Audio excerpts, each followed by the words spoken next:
land or a monoculture desert.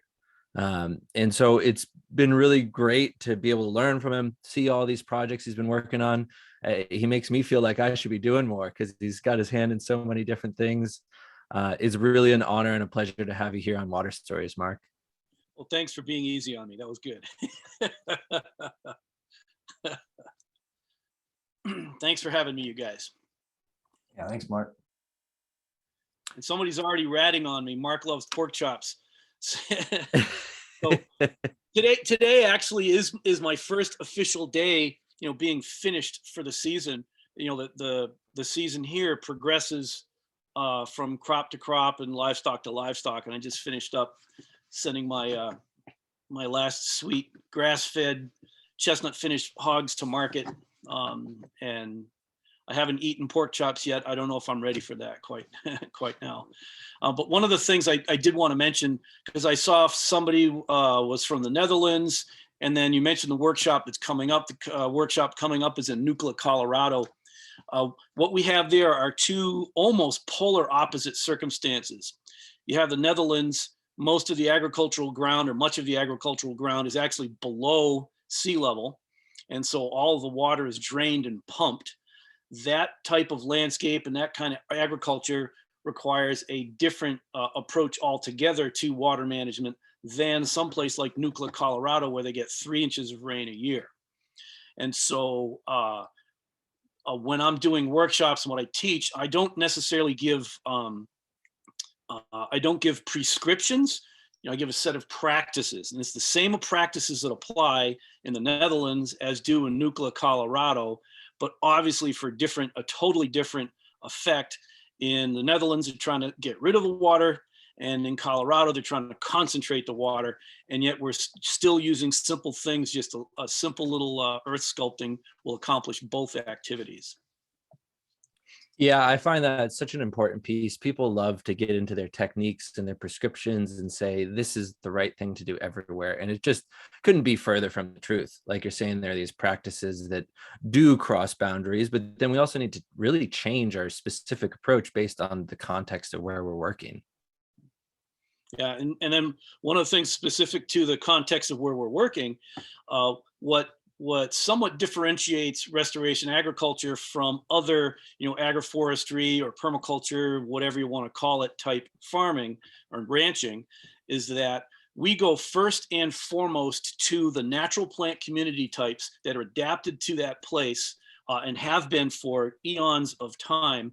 And recently here in the US, one of the masters of water managed landscapes, they finally went broke and they had to pack up and leave. I knew the fellow while he lived in the Midwest. He got bit by the whole water management bug, moves out to Oregon, sculpted a beautiful place, had all this water storage going on. And then what he did is he grew crops that required way more water than that place will actually supply. And so he found it took 3 years, of no rain before they finally, that was it. They couldn't go anymore.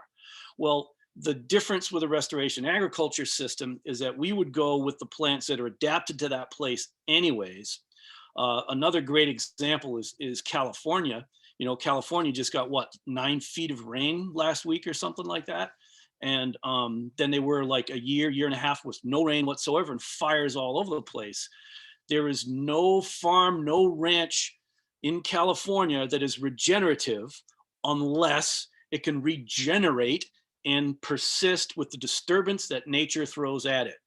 California has an eons long track record that you can find in fossil record, and you can find it in burn scars on redwood stumps of not just little surface fires, little cool surface fires that go by every once in a while, but massive catastrophic wildfires and huge long drought periods. This is all in the observable record. So the disaster of what's going on in California with all these fires is the fact that we're building structures that are flammable. That's really stupid. What about stone, and what about clay, adobe, concrete? And then we're growing things that can't survive in that climate. And so restoration agriculture, first of all, is the plant community types that we choose from are adapted to a place with the soil the way it is, with the disturbance regime the way it is, rain, snow, sleet, hail, herds of bison, whatever it is that region can throw at you, it's those plants are adapted. Now we manage the water, so we do have extra water stored in the soil, in the biomass, in ponds and tanks, et cetera, et cetera, et cetera. Yeah, I find that so important. It's one of the things that inspires me so much about your work is this approach of looking at nature first, because it's as humans, we're so disoriented and segregated from it. It's easy to get in this engineering mentality of, oh, we just need to bigger pumps or more storage or whatever the engineering solution is to power our way to the result. When in actuality, using that same approach, no matter how green or advanced or regenerative, if it's not looking to nature first for solutions, it's going to miss the whole point and it's going to end up as a failure. Like that was a great project you mentioned in Oregon where, he's doing everything right, but he's just choosing the very wrong crops to grow. And if you make that first wrong decision of trying to conquer nature rather than cooperate with it, it's going to lead you to a bad place. And just recently I turned down work in Africa, which, I love going over there. It's great because it's really nice to see people have a real change in their life for real. And yet, as soon as we got a few steps along the way, we're just about ready to pull the trigger. It's like, oh yeah, and we're going to put the borehole over here. We're going to do this with the tank over here. We're going to get the greenhouse and the two-wheeled tractors. And then all of a sudden, it's like, whoa, whoa, whoa, whoa, whoa, whoa. So they immediately went to pile on all of this technology to supply something that place already has. Where we were going is like 60 to 75 inches of rain a year, except it only happens during a short period of time. Then you have tropical heat every single day. So if we designed a system to survive tropical heat Africa, it would be a dry, high rainforest, or a dry monsoon forest. So it's rainforest for a few months, and then it's almost desert for another 6 or 8, 9 months. That system would survive, and it would have plenty of food for people year round, instead of having a pump and a well and the solar panels to make it all run. That's just a recipe for failure, whether it's in Oregon or Africa. Absolutely. And it brings up one of the talking points I wanted to talk with you today about how drought and flood are these two sides of the same coin.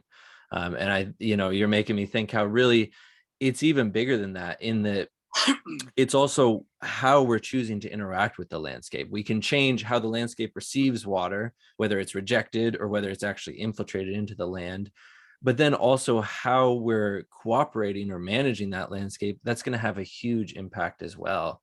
So what are some of the best examples you've seen as far as changes from a situation that was really drought or flood prone to something that was more balanced and stabilized? Well, the most examples that I have is this place right here. And it was a number of years back. I don't even remember how far it was. We had 2 years in a row. One year, I know we had no rain from May 9th until Christmas the next year. And what a lot of people don't realize, the folks in the Netherlands will understand, being at further north latitudes in the summertime, we get long days. It's like, 4 a.m. until 10:30, 11 o'clock at night, the sun is up. And in an interior climate with no big, huge lakes next to us, like the eastern part of the state has, it gets hotter in Hades here. Like 116 sometimes Fahrenheit is the record heat that I've seen here. So it gets hot and it gets dry. Well, the years and years and years of the water that did run off on our property, and the runoff, we'll use that term, when it rains faster than the water can soak into the soil, some will run off. Some will come across as surface flow, as sheet flow. Some will be, rivulets and so on. That runoff then gets captured in channels and spread out and stored in ponds that then eventually overflow out at the ridges. So once the system is fully charged and wet, when it rains, it's a pulse flow irrigation, and the water is redistributed in sheets across the whole property. I'll show some slides later on. Well, doing that for 15 or so years that went by before the first big drought year allowed me to get into the annual crop fields. I was still growing annual produce for wholesale markets at the time. that allowed me to get into the fields, plant a crop. Had a little bit of spring rain, but there was enough water banked in the soil that would go ahead and we finished a crop. Well, then the second year came by after having hardly any rain, and that was the year that I decided to switch. I used to subsoil in the spring, would run in a yeoman's plow or just a subsoil or hook mole plow. I don't know what other people call it in other countries, to open up the soil. So when the spring rains come, they'll go right down inside and go through all the cracks, and I'll have immediate penetration of all of that rain. Well, the first drought year, I did my regular spring subsoiling. And when you open up cracks in the soil during a drought, you dry out the soil faster. And so that fall, it's like, well, gee, this was a bad year. It was a drought year. I still got a crop. I'll be all right. I'm going to subsoil in the fall, banking on the fact that we'll get some snow that'll melt in the springtime or rain on frozen ground event, and then I'll get that kind of water soaked in. So I started subsoiling in the fall, and sure enough, we got some, snow and then rain on frozen ground. So I got a good charge of the soil. Then the next spring, there was like, I planted into the dust and just gave up. I said, forget it. I'm not going to get any crop at all. And I still got a crop, not a full crop. I grew mostly acorn squash, cucumbers, asparagus. And then what I did do during a couple of those drought years that I rarely do is I actually cut hay and sold hay. It's like, well, what's the big deal about that? It's like, well, I typically don't cut hay and sell hay, but during a drought year, I actually had hay. My fields were green and the neighbors didn't have hay. So what happens when you cut hay and it never gets rained on? It's top quality stuff. What happens when you have hay when nobody else has hay and it's top quality hay that was never rained on? It's sold for a higher than usual price. So I was able to capture, an almost historic spike in hay prices with hay grown in a region where people were importing it from irrigated ground in Montana. Like as early as May, they were hauling in hay, and the dairies got creamed that year trying to feed cows all summer. That's amazing. Those are some of the things that I've seen. Well, then in the wet years, the wetter years had caused me to shift the day length, maturity length of the squashes that I grew. A butternut squash will take about 110 days to mature and ripen. And so somebody said the dairies got creamed, pun intended. I didn't mean that. It was an accident, but it was beautiful. I used to grow things like, delicata squash and butternut squash, would take 100, 110 frost-free days. Well, I had to transition to only growing table ace acorn squash. It's like, well, why? Because it's only a 70-day maturity. And the reasons why I had to switch to that was not because we're getting more frequent frosts, but because my fields are so wet in the spring that I couldn't get in to plant the crop. I'd have to wait till later and later and later. And I actually planted as late as July 14th once. And I still ripened a full crop of table ace acorn squash. It's a 70-day squash. Wow. And so it changed my cropping choices. And regular conventional farmers around here, this has a lot to do with moisture in the soil. Much of the upper Midwest USA, the fields are tile drained. They dig a trench and they put in perforated tile so that when the water is soaking through the soil, it's drained away as fast as possible. So now add to that larger rain events, more frequent rain events. There's all this water just roaring out these pipes as fast as can be. That's a serious issue. Why wouldn't they just switch crops?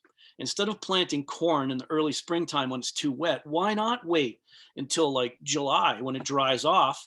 You could have had a fall planted winter grain, a winter wheat, a winter rye, triticale that comes through the winter, harvest it in July when it's dry, you plant it in September when it's dry.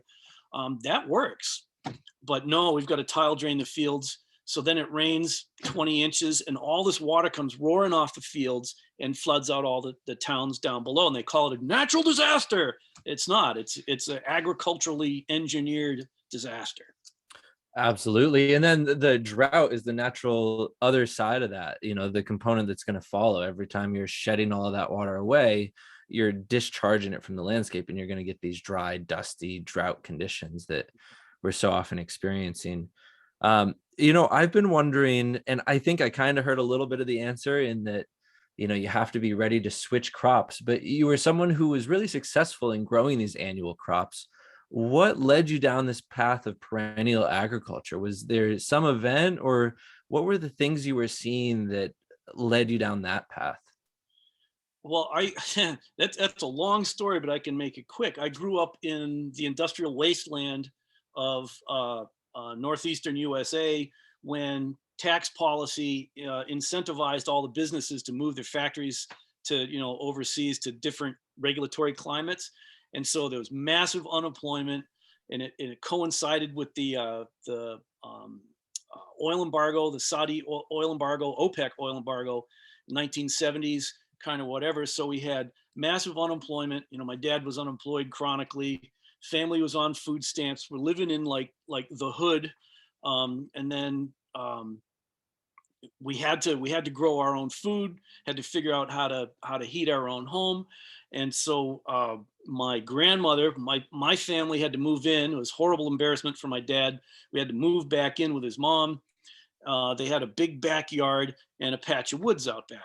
And so my dad immediately went to turning the whole backyard into this garden, and he worked his arse off growing all this food. And since I was the oldest son, I had to be more responsible. I had to go out work in the garden. It's hot, it's sweaty, it's dirty. We were making compost, and I'd make these big, huge compost piles and turn them. And then you go sprinkle it in the garden. You got a couple of little black crumbs. It's like, this is insanity. Well, then as soon as I was done with my slave indenture in the garden, I'd go run away in the woods, and I'd eat blueberries and hickory nuts and hazelnuts, always looking for an American chestnut that might have set on one of the wild trees, and grapes and blueberries, and you just name it. There's an amazing abundance of food out in the woods with no work at all. And yet in the garden, supposedly we're growing our food, but all we had was like carrots and tomatoes and a couple of pieces of lettuce and stuff like that. It didn't feed us. And it was then that I discovered, I don't even know how I discovered it, Tree Crops by J. Russell Smith, that talked about agroforestry. And I can remember sitting on a rock just inside the edge of the woods, looking out at the garden, saying, wow, why can't we take elements of the forest here, pull it out into the garden? And why can't we take elements of the garden and drag it into the forest here and manage it as a whole system? And it's just different phases of an ecological system. A garden where you plow up the ground, that's a severely disturbed site. That's primary succession. So we grow our annual plants there, but we grow our annual plants in order to prepare for the first wave of perennials, which would be more of our grasses, which prepares for the broadleaves and the thorny shrubs and the cane fruits and the sun-loving shrubs, then the sun-loving trees, then the shade tolerance. And it takes about 1,800 years to go through a full, complete crop rotation from dirt to chestnuts and hickories. And so that's kind of where all of that got started long time ago. And then the rest is just in practice. How do I pull it off, feed myself, pay my bills, and live a good life? I love that. That's just such a fantastic story. And I think forests are so underappreciated all around the world. I can't tell you how many times I've been to places, and after they clear all the forests, their water sources all dry up. And then they realize that the two are related. But Right. before they clear the forest, they don't realize that connection. They don't appreciate the forest for all of the services they're providing. There's the cooler temperature, there's all the food, fiber, material, but also the water infiltration, the springs downhill, the healthy rivers, healthy creeks, healthy lakes. And it sounds like something that you really stumbled on really early in life in this experience. It's just such a vivid way. What are some other ways that you find that forests are underappreciated or underutilized? Well, one of the biggest things about them is most people that I encounter are virtually clueless about what's actually around them right now. and I'll use wildcrafters as an example. Well, they're people who start to learn specialties. Somebody learns, oh, I'm going to identify mushrooms that are edible for me, and they learn a dozen mushrooms, and that's it. They don't see anything else in the forest. They don't realize that the fungi are just the decomposition cycle of this huge, long 1,800-year, crop rotation process that I was talking about. Well, other people think about, oh, there's these trees that make nuts, because I know Joe is listening to this one. So we're going to have these nuts and those nuts, and you collect these nuts from all over the place and you put them all together and grow more nuts. But what about the vines? What about the canes? What about all of the different plants with edible roots, and on and on and on? How about the barks with all these different flavors in them? Some of the original export crop from Virginia was not tobacco, it was actually sassafras. It's like, who would have thunk it? And did you know that the original wintergreen flavor didn't come from the little plant wintergreen, and it didn't come from one flavoring way in Paramus, New Jersey at the end of a refinery. It came from yellow birch and black birch bark and buds. And so there's amazing resources in our forest that most people are unaware of. And that I think, to me, is just the biggest, like, oh my gosh, that's one of the reasons why I put together the beta course on the ecology, the land manager's guide, because if you just take a forest ecology course or a forest management course, forest management is going to teach you how to grow trees fast for timber. Yippee, it's great for firewood and saw timber, but there's more to it than just that. Timber is just one of our products. Mushrooms are one of our products. Nuts are one of our products, and so on. Well, out of a forest ecology curriculum, what are the real key principles that we need to understand? And if we manage our land this way, we'll be able to generate yields that, I call agricultural yields, because we're harvesting annually, and we are actually selling agricultural products. We're selling fruits and nuts and berries and livestock and so on. So what are the principles that allow me to understand my landscape in such a way that I can interact with it and harvest yields from it? You don't have to just plant trees and wait 60 years. And worse still, this is the big one for me.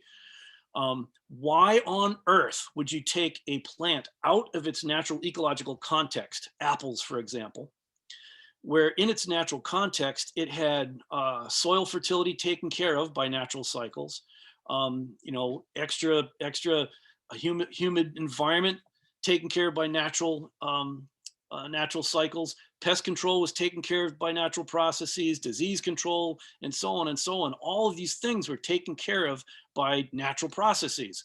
So let's take these plants out of their natural context, put them in straight lines like they're soldiers in a concentration camp. Well, now what we have to do is we have to take care of everything that nature used to take care of. And yes, we will get higher yields and possibly more grade A, #1, picture perfect fruit without a blemish on it, possibly. But at what cost? Because the more that you do to take care of these plants, that's work, that's time out of your life, that's equipment that you have to have. It's poisons, whether it's organic poisons or chemical poisons that you have to be spraying all the time, all the gear that you need with that, all the health issues that you're going to have because of that. That's all time out of your life when you could be hanging out fishing with kids. So let's have this system, a wild and crazy system, growing, knowing that we may only get 10% of a yield of picture perfect apples out of the system. And it may look like a jungle, but we have an amazing number of yields because we're going to harvest something in the spring. We're going to harvest something in the midsummer. We're going to harvest something in the late summer. We're going to harvest some apples. Well, maybe we have 90% of the apples have insects in them. Well, we're going to throw those on the ground and have Stefan Subkowiak and Michael Phillips have a coronary, because I'm going to let all those pupae go back into the ground, but not me. I'm going to have the pigs clean them up and eat those pupae and turn them into the pork chops. Then we harvest only 10% of the fruit. But what were my input costs? I actually had revenues all summer long. Then I had an input cost of harvesting. We graded them in the field. So we had 100% utilization of that crop and zero input costs. The numbers flip upside down on their head. And in my apple orchard, I may not be getting, 5 bushels of grade A #1 fruit per plant, but my net return per tree is off the charts compared to what you would get with regular apples. Now I don't have to work. That's a huge point. And not just that, but then when something happens, inevitably in some year, you're going to have a whole crop failure. And when your apple crop fails, you have still 100 different species, 100 different crops that you can eat, that you can sell. And that was such a great point, because also imagine how that plant feels, going from being in this perfect environment where all of its needs are met, it's living in its community, it has all of its relations, to literally being ripped out, thrown in a concentration camp, and like plugged into the matrix where, it's now this game of competition with all of its neighbors. It's changed its relationship entirely. I love that concentration camp analogy. I'm definitely stealing that one. Steal away. Yeah. And one of the things that you mentioned, all its relations too, is I can see in my mind what some of my apple heavy in the apple area. Now I mentioned plant community types. Well, there will be areas on this farm that it's heavy on apples, or it's heavy on chestnuts, or heavy on hazelnuts, heavy on pines. They're all represented everywhere, but in different concentrations. And so in the area where most of the apples are, if you're a female codling moth and you're coming in to lay eggs, are you going to look for like this one little blip on your radar screen that's like got all this chaff and you can barely see this one little blip? There's an apple over there. Or are you going to look over here to the certified organic, picture perfect, nothing but apples? Zoom, she's going to turn and go right over there to the nothing but apples and infect them. Well, if she can't hold it anymore and she has to lay eggs, she comes flying into my thing, and the eastern kingbirds are up top about to pick her off out of the air. The phoebes are in the middle about to pick her off out of the air. The bluebirds are going to pounce on her if she goes anywhere near the ground. And if she happens to land on a tree frog gets her. It's like, it's a hostile environment for pests. And that's what we lose. And we lose like watching this crazy scene. We don't get to see all this amazing diversity. It was last 4th of July. I was walking along a row of chestnut trees, and on the other side of this row of chestnut trees, 2 little baby badgers were strolling by, and I kind of squeaked at them to get their attention, and they came up to me and hung out with me, and we talked for like 3 or 4 minutes. You don't get that in a chemically sterilized, blazed out piece of ground. You just don't. And nature and beauty and inspiration and all of the other players on this beautiful little planet are just as important as us. And we can all live together if we design the system right. Yeah. And I love that you brought that story up, because I find, everything in nature is such a willing worker and a happy companion. And so often we can have these experiences that other people might not even believe, of these interactions with wildlife. Wildlife is curious. They'll come check us out. They'll pick up certain things on certain people. And like you're saying, we aren't able to have that experience in this nuclear landscape where everything's been killed, everything's been refined to just the simplest, no diversity, just the simplest structure that you can make, also that it's easy to harvest. But then we're missing all of these beautiful interactions that can happen. And I think we also lose our valuing of these natural systems, because when you have that experience with the baby badgers, you love the badgers. You want to help create more area for the badgers. If you never see them, you don't understand that they have value, that they're this organism that has this charisma. And so it leads us down this road of just making worse and worse decisions for short-term gains that block out all of these beautiful things and experiences that we could otherwise be having. And there were gains, and I have to think back to my maternal grandfather on 40 acres in Vermont. He sent 5 of 6 kids to college on his income, but at the tail end of his farming career, all of a sudden he had to take out a mortgage on the house and the bank tied it to, you have to grow these beans. And he's like, I can't hoe 40 acres of beans. So don't worry about it. We got this little white bottle right here. You add that bottle to the water and everything's perfect. And for him to all of a sudden not have to hoe 40 acres of beans, just add a little spray, it did work. It was miraculous. And the yield increases were phenomenal with all the chemical fertilizers. Well, that kind of has disappeared. These chemicals aren't being effective anymore on weeds. The weeds are developing resistance. The pests are developing resistance, and you're not getting the same bang for the buck on the chemical fertilizers. Once upon a time, if you put in, like, say, 1 unit of fertilizer, you get 10 units of yield out of it. Those easy gains are over, and it's not happening that way anymore. And so now turning it around, we got to figure out how to turn it around.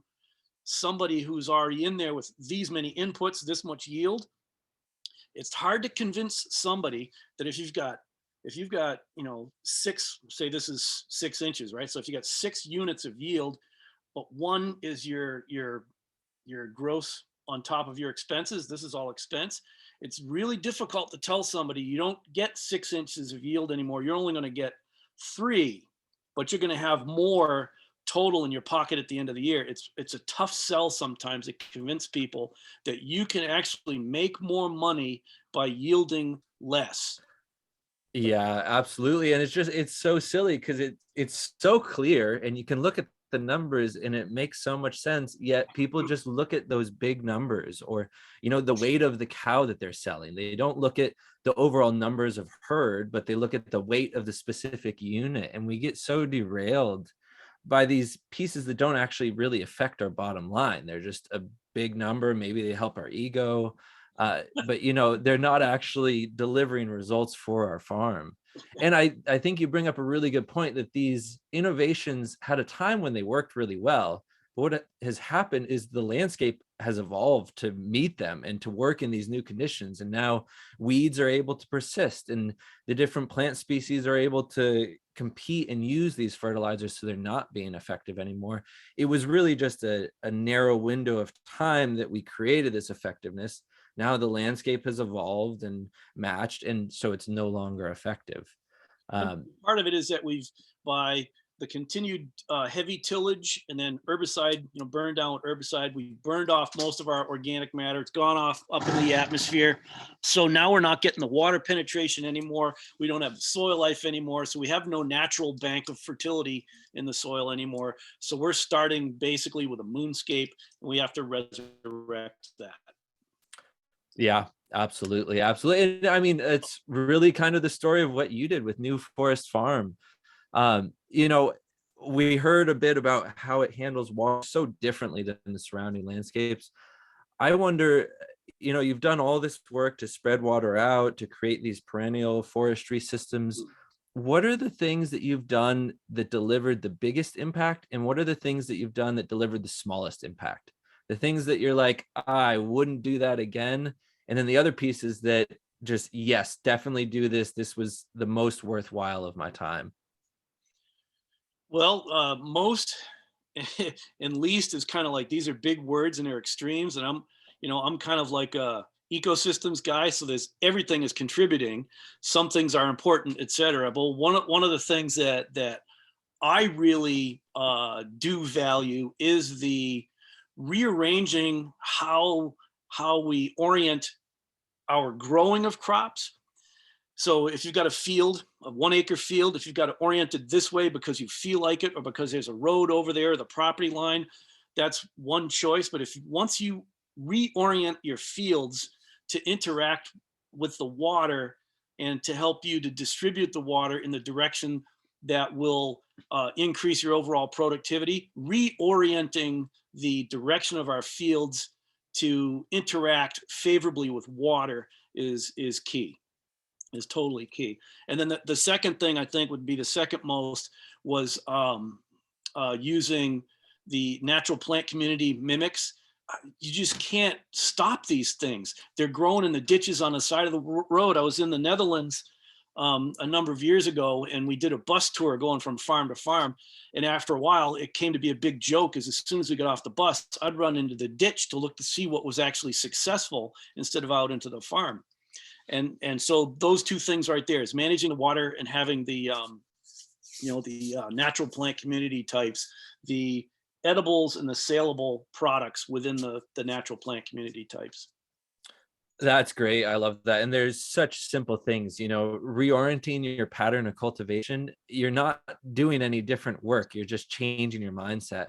And I think we need to look increasingly that it's the same thing with crop patterns. We're just changing our mindset, changing what we're trying to grow and how we're trying to grow it to fit the natural cycles. Some people will even see their field as it exists now, and then you do this different arrangement. You have a little bit of land sculpting going on. I said, "Oh, but you just cut off that field, and now I don't have as much land." It's like you have the same amount of land. Just arrange things more efficiently for water and for transportation and for use. Yes, that square field got the corner lopped off. That's now part of this field. You didn't lose anything. That's hard sometimes for people to wrap their minds around when they see the different patterns. Yeah, absolutely. And people get locked into doing what they're doing and not adapting. And I think that's one of the things you've been really successful at, is continuing to adapt, continuing to get responses from the landscape, from the environment, from humanity, and then adapting what you're doing to fit the conditions that you're having that year. What are some strategies to help that adaptation process that you'd recommend for people, or things that you found useful? What do you mean by that question? Like how detail oriented are you getting? Are you mostly basing your adaptations on what you're seeing on the landscape? Are you doing spreadsheets ahead of time to figure out the valuation of different crops and different conditions? You've continued to change what you're doing, which is so hard for people to do. They get locked into, I'm a row cropper doing beans and corn, and that's what they're going to keep doing. What has helped you, I guess, have an easier time through that adaptation process, not getting so pigeonholed in one thing? Well, what's interesting is, maybe because I've never been a conventional farmer, I've never thought about one crop as the way to go anyways. I've never thought that way. Because my dad had this, diversified vegetable garden, and I hung out in the woods a lot. My palate was everything from the annuals to the perennials. It was just in two places where I grew up. And so now I just wanted to integrate it all. So I don't even know how to think about, a single crop. But back to some of the planning process. When I got started here, there were no commercial hazelnut orchards in Wisconsin. There were no commercial chestnut orchards in Wisconsin. There were some commercial apple orchards around, and they were in the process of failing left and right. I think there's only like 3 or 4 left in this whole big apple growing region just to the south of us right now. So it was not looking good for those crops. One, you can't do any mathematical prediction based on a crop that doesn't exist in the state, right? There's no way to pull up numbers on that.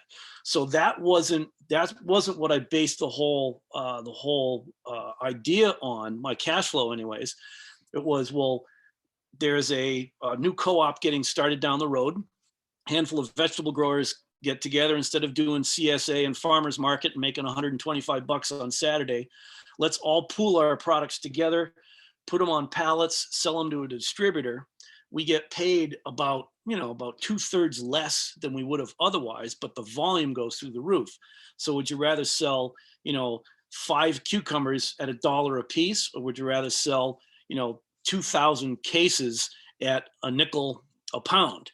Well, the 2,000 cases at a nickel a pound works a lot better. And then I can just concentrate on a handful of products. So what I ended up doing is having like a spring crop, which I went to asparagus right away because that's my perennial crop. And that's probably the best, the 2 acres of ground that have yielded the most dollars of any acre on this property is the 2 acres of asparagus. But that doesn't mean I got to go out and plant 40 acres of asparagus. Just do the math and look, you should be an asparagus farmer. No, because the whole system falls apart, because I got something in every season. So it would be asparagus. then you'd be going to, like cucumbers, green peppers, and then winter squash. Then we have currants and raspberries and mulberries and cherries. And I'm going through the season as they're ready. Then hazelnuts, then the hickories, then the chestnuts. And we have and apples happen during both hazel and chestnut time of year. So now we have a number of different things going on. And if you go to ecological research shows us first that it's the total number of species per acre that determine the overall site yield, the photosynthetic site yield. So that means the more things we've got going on our property, the more total yield we'll get. But if you got 100 species over here, and one of them happens to be corn, you're going to get a lot less corn on this system because it's in with 99 other crops. But you'll get more total yield because you have 99 crops. Now, how can we handle such a deep diversity? I can't. The most I've been able to handle is like 3 or 4 above ground perennial crops and 3 species of livestock at any one point in time before I go absolutely bat turds crazy. So what that ecological principle of the more species diversity per acre, the higher your total site yield, agroforesters have picked up and promote that a lot, is what they call the land equivalent ratio. I used as a picture in restoration agriculture, I think it's the last color photo in the color plates. There's a picture of my son, Daniel. He's holding a green pepper. Well, we were shipping pallet quantities of green peppers a week to wholesalers. That field that he was in had a row of chestnut trees on either side, and it was only a 50% stalking rate of chestnuts. Well, then we had a 50% stalking rate of peppers, a 50% stalking rate of acorn squash in the same field, and a 50% stalking rate of sunflowers in the same field. So you add up 4 different crops that were yielding. The chestnuts were not yielding yet. We got a half and a half and a half and a half. That's 2 total yields. And some of the research coming out of the US shows that if you take 20% of the land and you plant a row of, if you're in corn or bean country, and you plant a row of black walnut every half acre, that's every 104 feet apart, you'll have like 3 rows on each acre. You'll have a 50% stalking rate of black walnuts, and you'll have 80% of your corn or beans. So 80%, 0.8 plus 0.5 equals 1.3. You just got 1.3 times the yields, and you had less work because you're only doing 80% of the corn crop. So wow, 1.3 times the yield with less work. I mean, who wouldn't do this? Absolutely. Absolutely. It just makes so much sense. I know that's one of the pieces from my ecology education that really stuck with me, is just how this interconnectedness and productivity are positively correlated. The more interconnected, diverse an ecosystem is, the more productive it's going to be. And so, like you're saying, I think so often the challenge comes down to harvest and how many different things that you can do. And I know you've worked on different places all around the world. What are some of the biggest challenges that you keep coming across? One of the biggest challenges I keep coming across is when I'm talking with folks and they say, oh yeah, but the shade is going to totally ruin my yields of other things. And they don't realize, it's like, time out. How long is it going to take for this baby little chestnut tree to shade out your corn crop?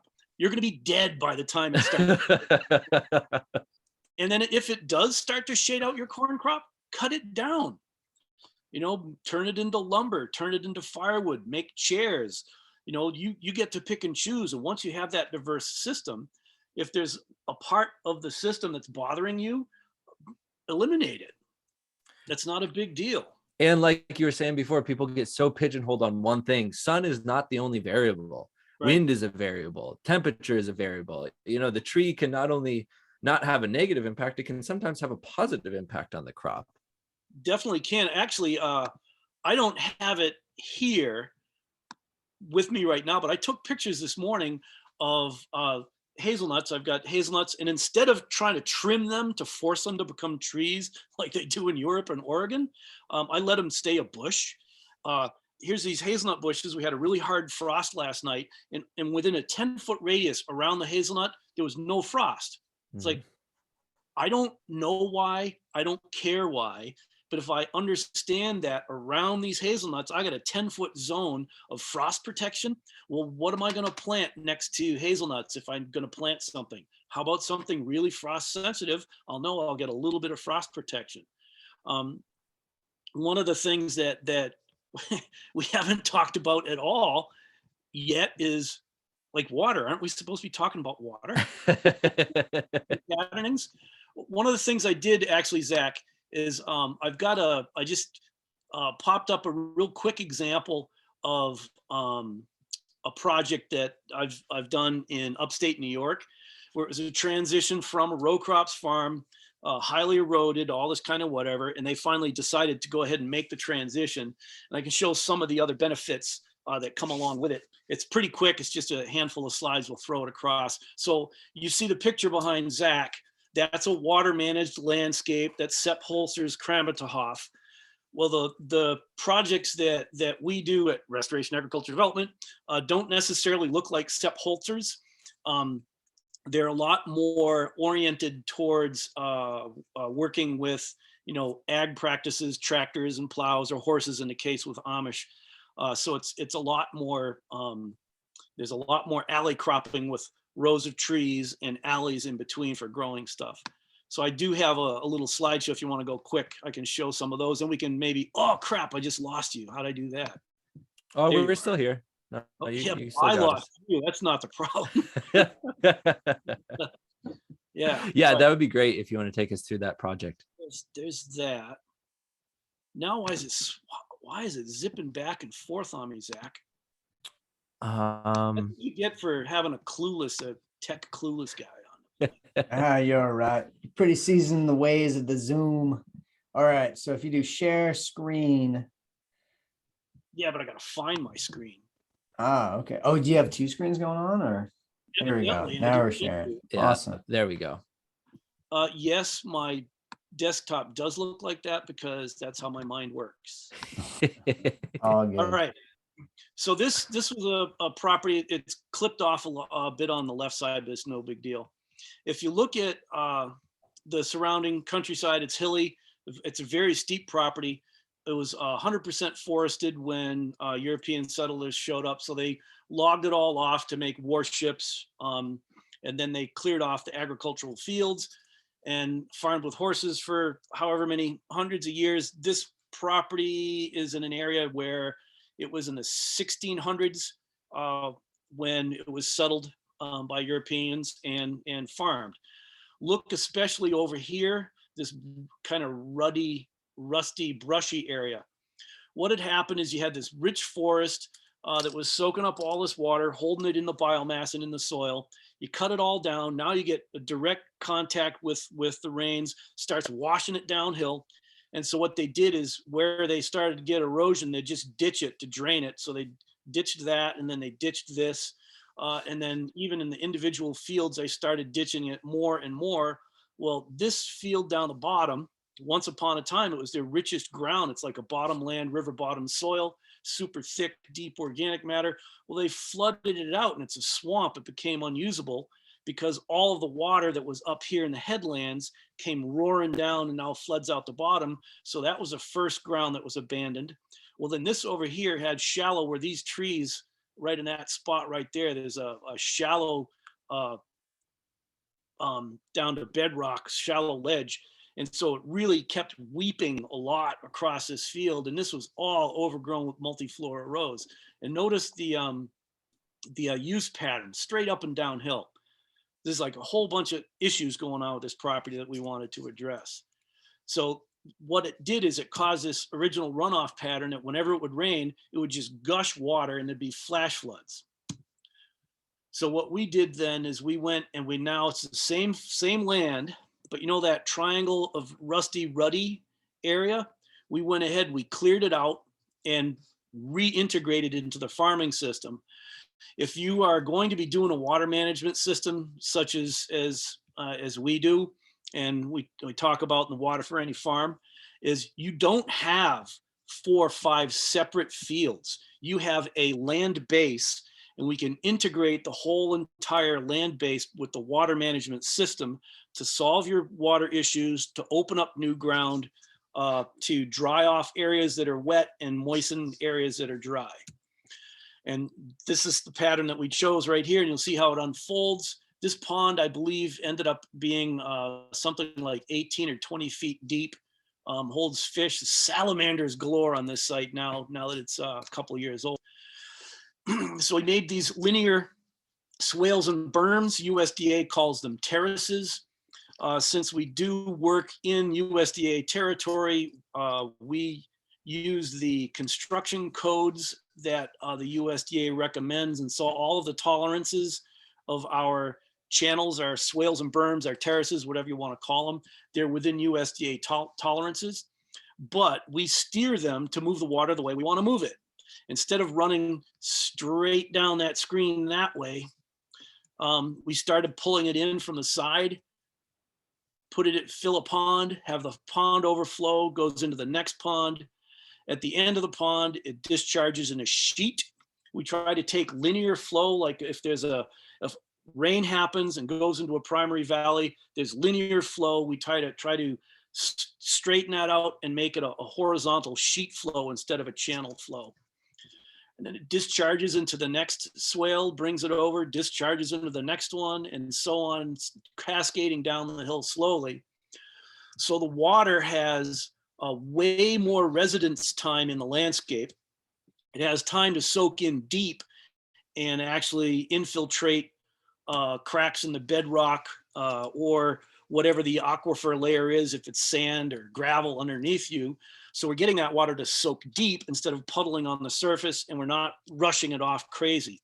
Same amount of rain falls from the sky, but we take away some of it and store it in ponds, and we have others that now get stored in the soil itself.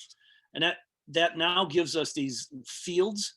Most of the times we strive to make what we call a parallel system, that the alley widths are the same.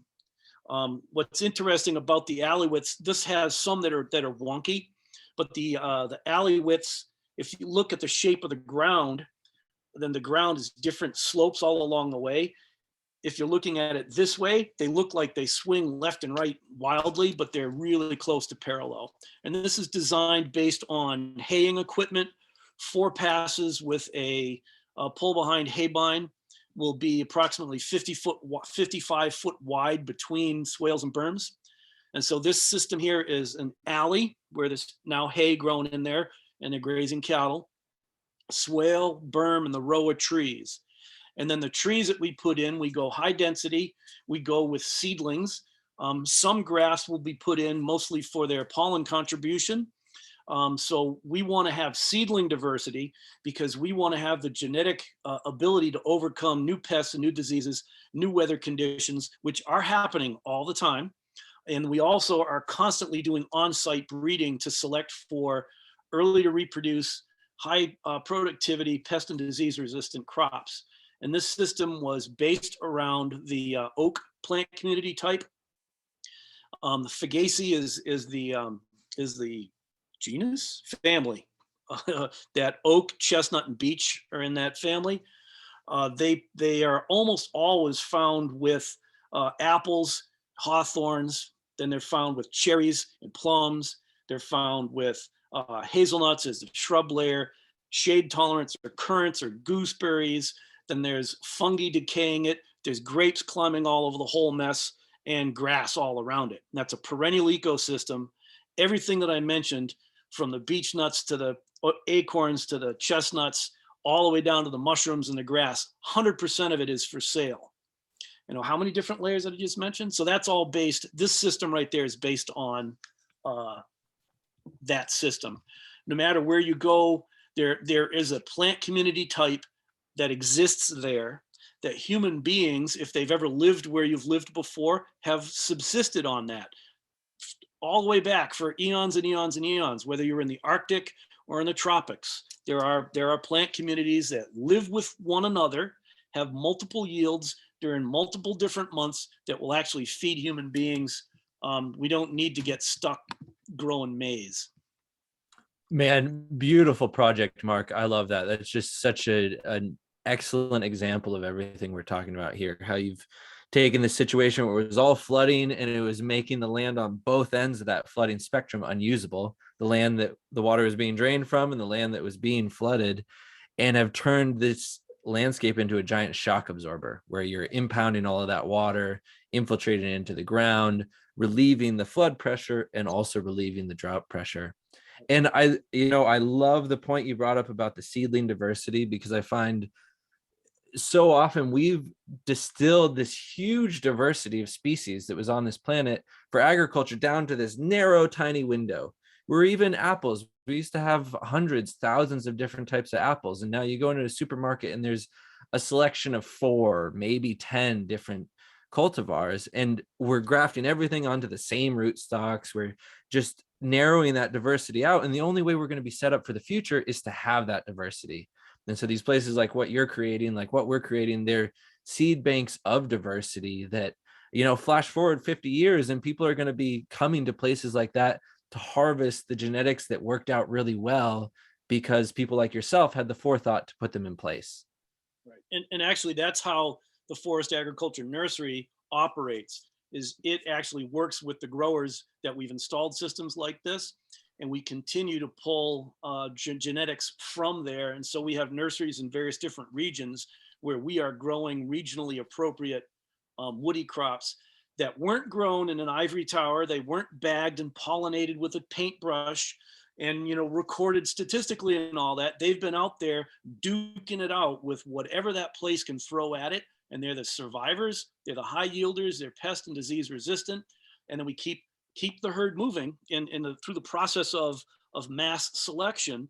We're finding the ones that actually can survive, do survive, and thrive with almost sheer total utter neglect. They're almost wild plants. Yeah, fascinating. And yeah, what's so needed right now. And, Sepp always says, you don't want weak plants. We don't want these plants that we have to baby, that we have to take care of and tend. And that's a way to a lot of work. It's not a way to a productive farm. You want strong plants. And the only way that we get strong plants is by adapting them to locale. Yeah. And I know you could consider that I poked a little bit at Estefan and Michael Phillips. I actually lived on the same operation with Michael Phillips for a while. It was a community situation. And his approach to apples, he's similar to Elliot Coleman in vegetables. They are masters at what they do. And their job that they see themselves is creating the perfect conditions for this tree or this pepper plant, whatever, to express its genetic potential. And they are the best in the best. They are incredible at what they do. But from my perspective, it's like, who wants to do that? I mean, who wants to work your ass off every single day, making sure that this plant has everything just right and every last grass blade is groomed? Just go to the Netherlands. You want to see overzealous, anal retentive. Everything is perfectly neat in order. A stick falls on the ground, they pick it up, they got to get rid of it. It's like, that's too much work. That's not how nature rolls. Nature is a messy proposition, and it's been successful here longer than we have. And I think and I agree totally. They have immense value and skill. And, I would never, I would suggest people definitely learn from them and gain from them.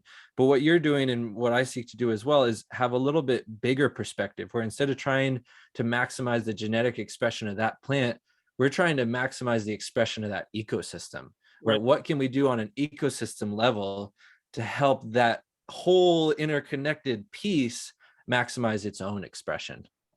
Yeah, and what we're looking for with the breeding work, for example, all these different farms and with Forest Agriculture Nursery, is what's called population fitness.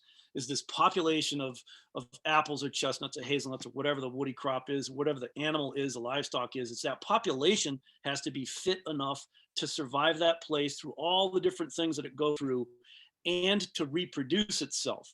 The term regeneration and regenerative has a 400-year history, and it has a very specific meaning. It means the ability of those organisms, that population, that ecosystem, to survive where it is the way the conditions are, no matter what happens to it, to reproduce itself after a catastrophe and keep going and expand its population. That is the definition of regeneration and regenerative. So if you have a broccoli farm, I don't care what you do to the soil or what kind of compost you make or biochar you use or cosmic pipes or anything.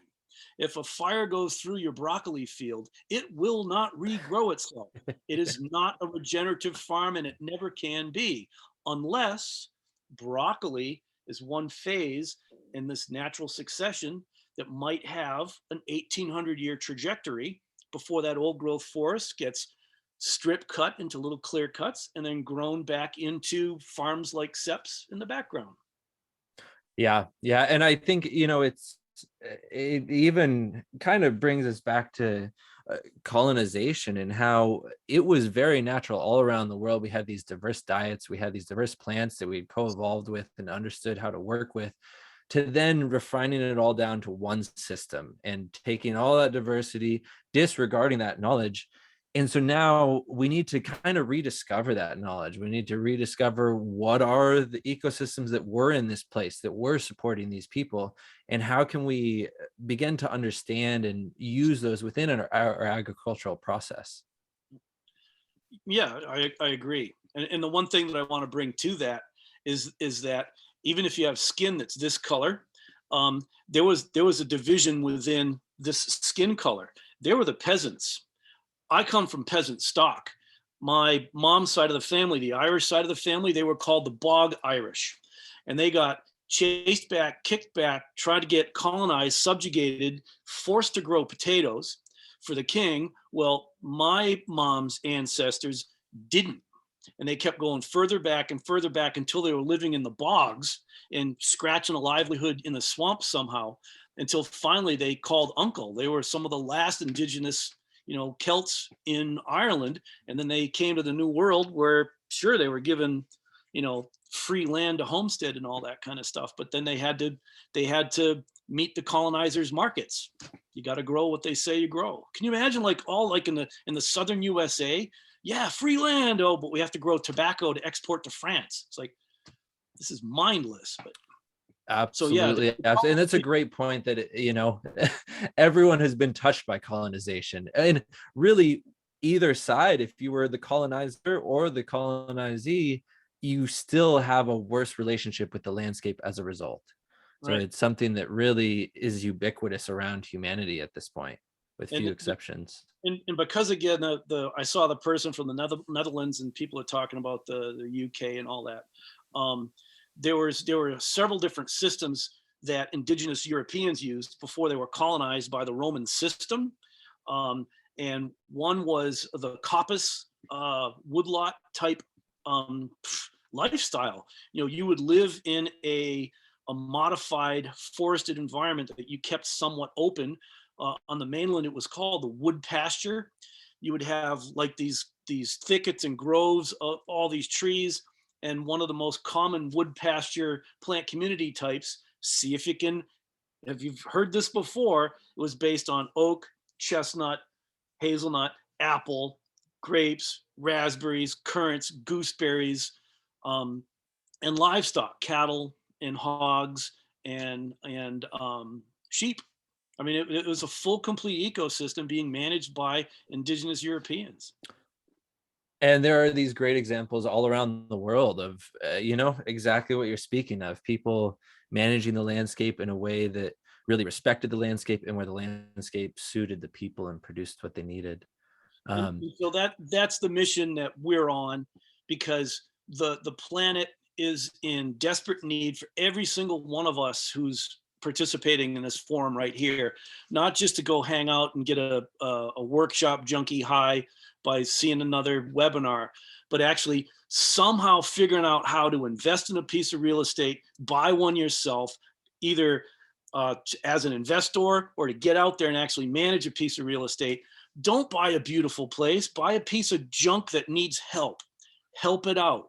Do an ecological restoration using the perennial plants that will feed you, keep you warm, build your house, help you to grow your own clothes, et cetera, et cetera. Absolutely. And I think there are also smaller things that we can do on our way to there. I think that's the biggest thing we can do and the most important and direly needed. But there's also these small ways where, one thing I've started doing is everything that I consume with a seed, I'm trying to put that back on my landscape. So whether I'm just spitting out cherry pits or grape seeds, instead of composting them, actually distribute them on the landscape to try and increase this genetic diversity, try and get more of a seed library, even if it's just in the forgotten lands or at the edge of a fence. I love spitting out seeds along fence lines, just hoping that one day some of them will come up. There's actually I guess it's not quite a published book yet, but it's a manuscript form right now. Some forager network guy found this place in north central Massachusetts where there was an amazing diversity of hazels all over the place, everywhere, highly productive, et cetera, et cetera, et cetera. And I told the guy who told me about this manuscript, I says, oh yeah, that's where I grew up. That's what I did as a kid. Awesome. So we can't prove that. And so I haven't talked to the author yet where this is exactly, but there's a lot of that going on. Throw your seeds everywhere. I want to jump to the sidebar right here because it's a great example of a lot of different things. Dan had a question. He says, can I talk about chestnut spacing for production on the farm and how we graze animals so they don't destroy fruiting shrubs that are part of guilds? So what I want to do, and the person who says Johnny Appleseed, literally, I grew up on the top of the hill, Ballard Hill in Lancaster, Massachusetts. To the north side at the bottom by the river was where Johnny Appleseed was born. To the south side down on the river was where Luther Burbank was born and developed the Burbank potato. So Johnny Appleseed and Luther Burbank are in my genes, I guess you'd say. But back to this thing about chestnut spacing for production. University research and orchardists say that eventually you want the chestnut trees to be 30 feet apart, then you'll get the maximum production per tree, blah, blah, blah. Read their research and look at that and say, okay, if I want to plant a chestnut tree every 30 feet, they're wind pollinated, and some of our genetics, they're reproducing, they're flowering at year 2 and year 3. If you're 30 feet from your nearest neighbor, or maybe even 120 feet from the nearest one that actually flowers, you'll never get pollinated. Well, so then what the hell do you do with all that wasted space for 30 years while you wait for those trees to get big? So we plant high density. So we'll plant either multiples of like 3 or 6 feet apart with chestnuts in the rows. I have some rows that I planted 18 inches apart, double rows, 4 foot wide, 4 feet between rows, 18 inches apart within the row. The idea being to get that canopy closed quick. So now we have like forest conditions under like 3 foot high plants, and then to have the genetics to choose from. And the ones that don't perform the way I want them to get removed. Well, that's work. Well, what do I do when I cut down a chestnut stem as small as 2 inches? I inoculate with shiitake mushrooms. So removing it to thin out to favor the trees that I want is actually yielding something. And then what he was saying here, how do you graze animals so they don't eat and destroy fruiting shrubs that are part of the guilds? It's like, what do animals do? They eat plants. Some animals eat other animals, but like grazing animals eat plants. What gave us the crackpot idea that animals aren't going to eat plants? So why would I expect the animals not to eat plants? So what does happen is if you put cattle in with newly planted trees, they'll eat grass when they're full because they love grass and broadleaves, and they'll lay down.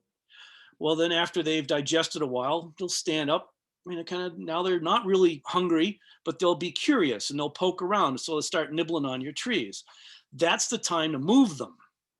If you leave them there, they've already eaten all the grass. Now they've got nothing left to eat. So now they eat your plants.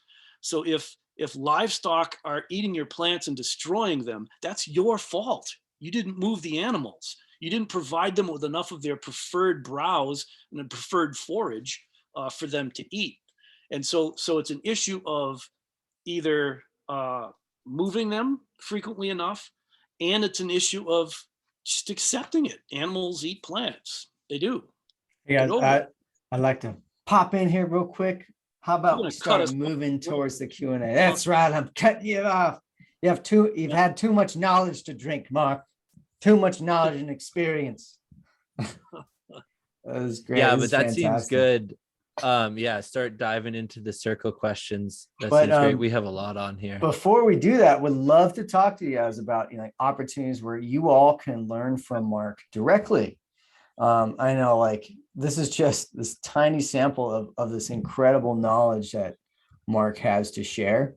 And he's got two big opportunities right now if you want to learn from him. The first is a Land Manager's Guide to Ecology, Restoration, Agriculture. A lot of wonderful videos here and a lot of a foundational introduction to people who want to, learn this restoration agriculture methods. There's a special going on right now. It's like $97. I think that's a hell of a deal. It's awesome for people who want to get on this and start learning this way.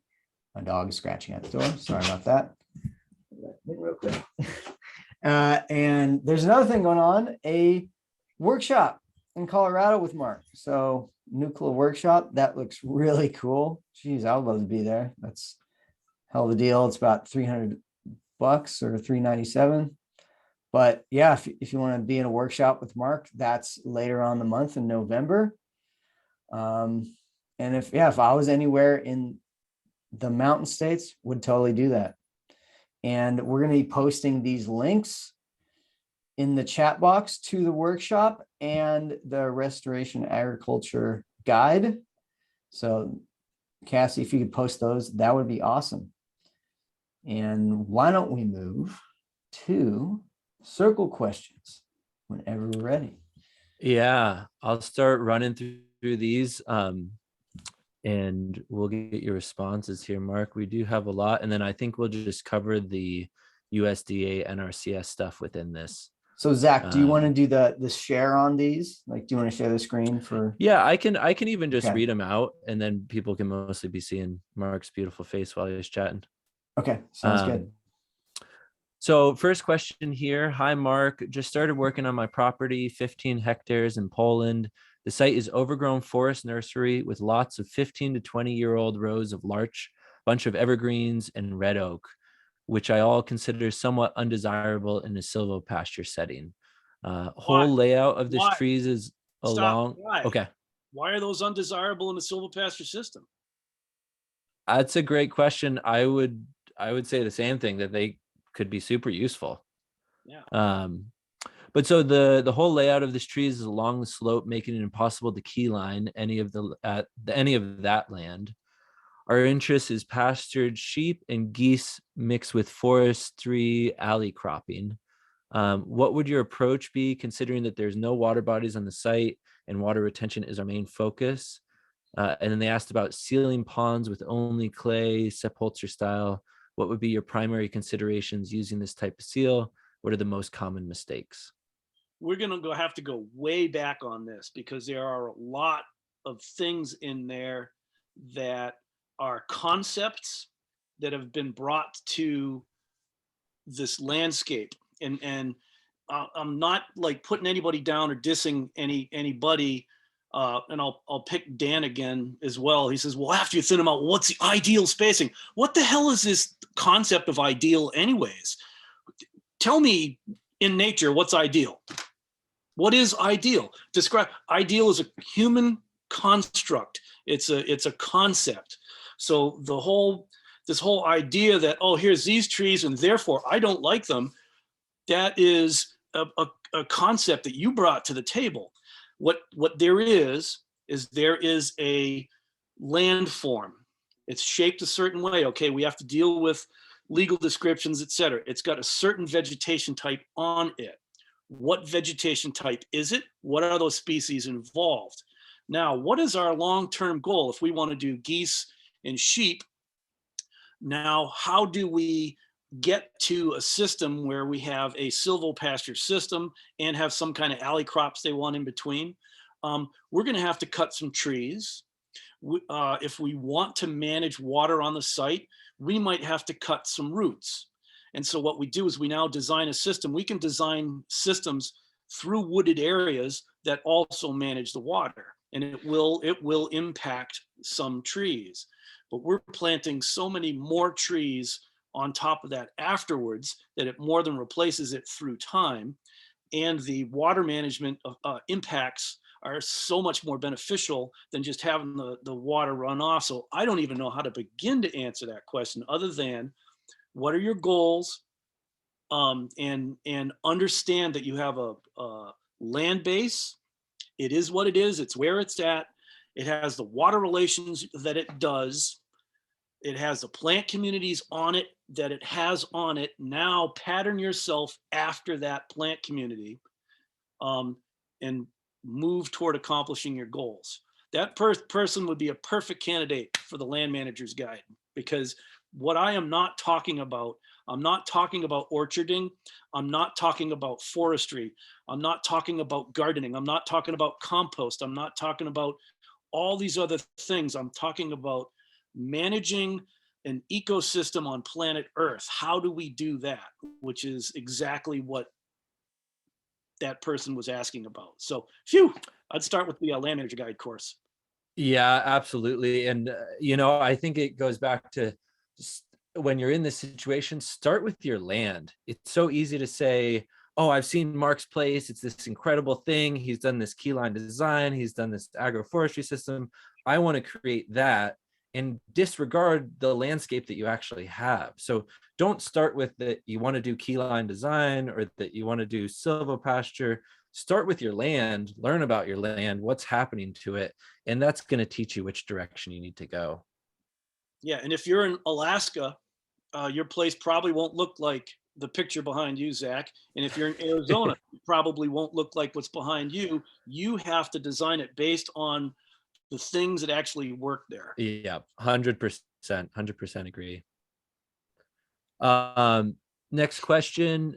Hi, Mark. Very inspired by your work. We have a 5-acre field on our farm separate from our sheep grazing that we'd love to plant your hazelnuts in. Can you share more about markets for hazels, how you market to Ferrero Rocher, etc.? Well, I don't market to Ferrero Rocher. Currently, what I do is I am one member of a farmer-owned company called the American Hazelnut Company. It's based out of the upper Midwest. And I also am participating in the founding of a couple of different other groups that are forming to process and market hazels. One of the things that a lot of people have a hard time hearing is that the problem with selling anything isn't that the markets are saturated or whatever, it's that you don't have enough. The problem with only having 5 acres of hazels is it's not enough to get into the market, because you're only going to produce, let's say you're only going to produce 5 to 10,000 pounds of hazelnuts. Even if you get whatever the market price, $1.50 a pound this year right now, that's only $15,000 on that piece of property. And that's not going to justify harvesters. It's not going to justify a husking machine. It's not going to harvest cracking machines. So you're going to have to work with others. And it's going to take a little quote unquote risk in that you might be the first one on your block in your neighborhood. So to deal with the markets is right now, you could sell literally containers of hazelnuts every single week right into the open market if you had them, but we don't have them. So the issue is not enough product. And it's a great example. I saw somebody who said they were in Africa. You can see this a lot in Africa. I've seen it in Haiti, parts of Mexico. You see all these people sitting out on the side of the road. And if it's tomato season, everybody has their little mat, and they've got their tomatoes stacked up. And there's people walking by all day long. And so the growers of the tomatoes are like, well, we can't sell our tomatoes. There's just not enough market for the tomatoes. People aren't buying the tomatoes. Or you go to farmer's market during zucchini season. Everybody's got zucchini and nobody's buying zucchini. You can't sell zucchini.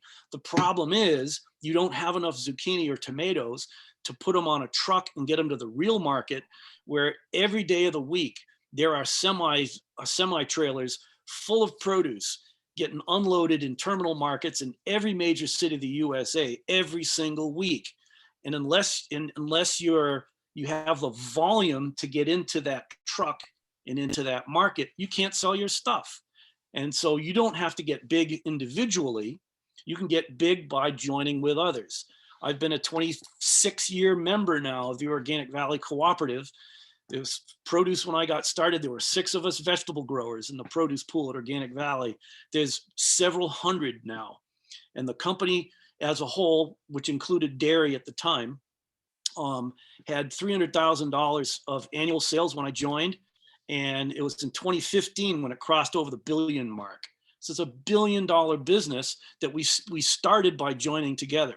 So my suggestion for marketing 5 acres worth of hazels: 1, join with others to justify all the equipment, or 2, pigs. Pigs work for free. They're a lot of fun. They're super intelligent. They're friendly, and they're delicious eventually. Absolutely. And in that kind of situation too, you can get a really good return on an animal raised and finished in that kind of way. Right. I had one of forest forms, like hazelnut or chestnut fed sausages. It was a $20 sausage, at least a $20 sausage. It was fantastic. Just nothing like. But here's another question. I was going to skip mine. Why don't we go to like Andrew and others? But go ahead and take it away, Zach. Oh, I thought yours was really good though. We should touch on that quickly. Sure, if you want to answer that, go for it. Yeah. So Mark, across the Midwest, Raleigh saw how water has caused flash floods as soon as extreme rains hit due to this drain tillage. Do you have any examples of Midwestern farmers that you've worked with who successfully ripped out drain tile and started holding the water instead? Most times we don't bother to go rip it out. We'll just go ahead and plant a woody system, or when we're in the process of putting in the swales and berms terrace system, it ends up cutting some tile every once in a while. So those are the circumstances. Like if we cut the tile, it's going into a water management system anyways. So if the tile is cut, it drains into our system and then it continues to feed the rest of it. And if you just plant trees over the tile, eventually the roots will find it and they'll clog the tile and plug it up. There are issues with tile drainage, and if tile comes through your farm from another property, you're not allowed to back water up into your neighbor's property. And so you'll want to make sure that you keep your neighbor's tile draining. And so that would be to know exactly where your neighbor's tiles are coming through and keep those outlets sound, and then just have the rest of your property water managed. That makes a lot of sense. You know, and then the issues become, just like with my place, is you're going to quite possibly, especially as you increase the organic matter in your soil, you're holding even more water. Quite possibly you're going to have to switch crops because you can't get in the field in the springtime because it's too wet, which is not a problem. You just plant other crops that have, that you plant during the dry and harvest during the dry. Yeah, absolutely. Great point. Got a question here about restoring springs and wells. Where does one begin when interested in restoring streams, springs, and wells on heavily used agricultural land? Well, get my book, Water for Any Farm, and those techniques, the pictures that I showed on the PowerPoint, those will start to recharge groundwater. Here on this farm here, there's 4 different springs that have reemerged. They don't last all season, but they never used to be there. They were 150 years ago. And then as land was cleared and the whole corn and bean monster took over, they all dried up. Well, now 4 of them have reemerged and they're only seasonal. One of them I just this fall dug a bigger hole around it to hold more of the water. And it's now a preferred deer watering station. And then one project that I worked on in Africa, putting riparian buffers around a stream that once upon a time it was all high monsoon forest. They cut the forest down, burned it for charcoal, overgrazed it, poverty, starvation, all that kind of stuff.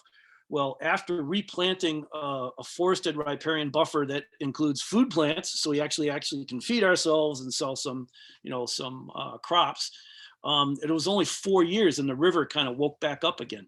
And whatever enough water was captured to soak in. So just start doing it, and you will start recharging that groundwater. The only thing that I would want to be really cautious about is if you're doing it in a system and still using herbicides or chemical fertilizers, don't do it around old wells. There are some old wells around here that had like a steel casing or thin sheet metal casing for the well rod to go down, and it rusts out, and the surface water can just go down the base of the well itself and just go right down into the tube. So if you're using any chemical fertilizers or herbicides, fungicides, etc., you'll be mainlining that right into the groundwater, and you don't want that to happen. Nope, not at The all. land- Pollute the that land aquifer manager's guide- several the land thousand years. manager's guide- the land manager's guide that I mentioned is an online course. Says Jarvis, or to Jarvis. So next up from Steve, hi Mark, I know of your stun method to get hardy genetics and can see its value. I'm interested in your approach to fertility for your annuals and perennial crops. Are you using soil tests, sap analysis, etc., to make choices for inputs? Is your fertility improved to the extent that they aren't needed much at all? So kind of how I approach fertility for like the annual crops, a lesser extent for the woody crops, is I start with the things that are the most unchangeable, and that would be the minerals. And so I do like a Midwest bioag cation exchange capacity soil test to show which mineral cations I've got in imbalance. Because if you've had any place that's been farmed for a while, it'll be out of whack. And so then what I'll do is I'll address the major flaw the fall prior to growing a crop. And so I know that short term I'm giving it a shot in the arm. And then because these are minerals that we're putting in the ground, it takes a while for them to get worked into the system. And so that's about every 3 years, I'll go ahead and do that mineral test over again.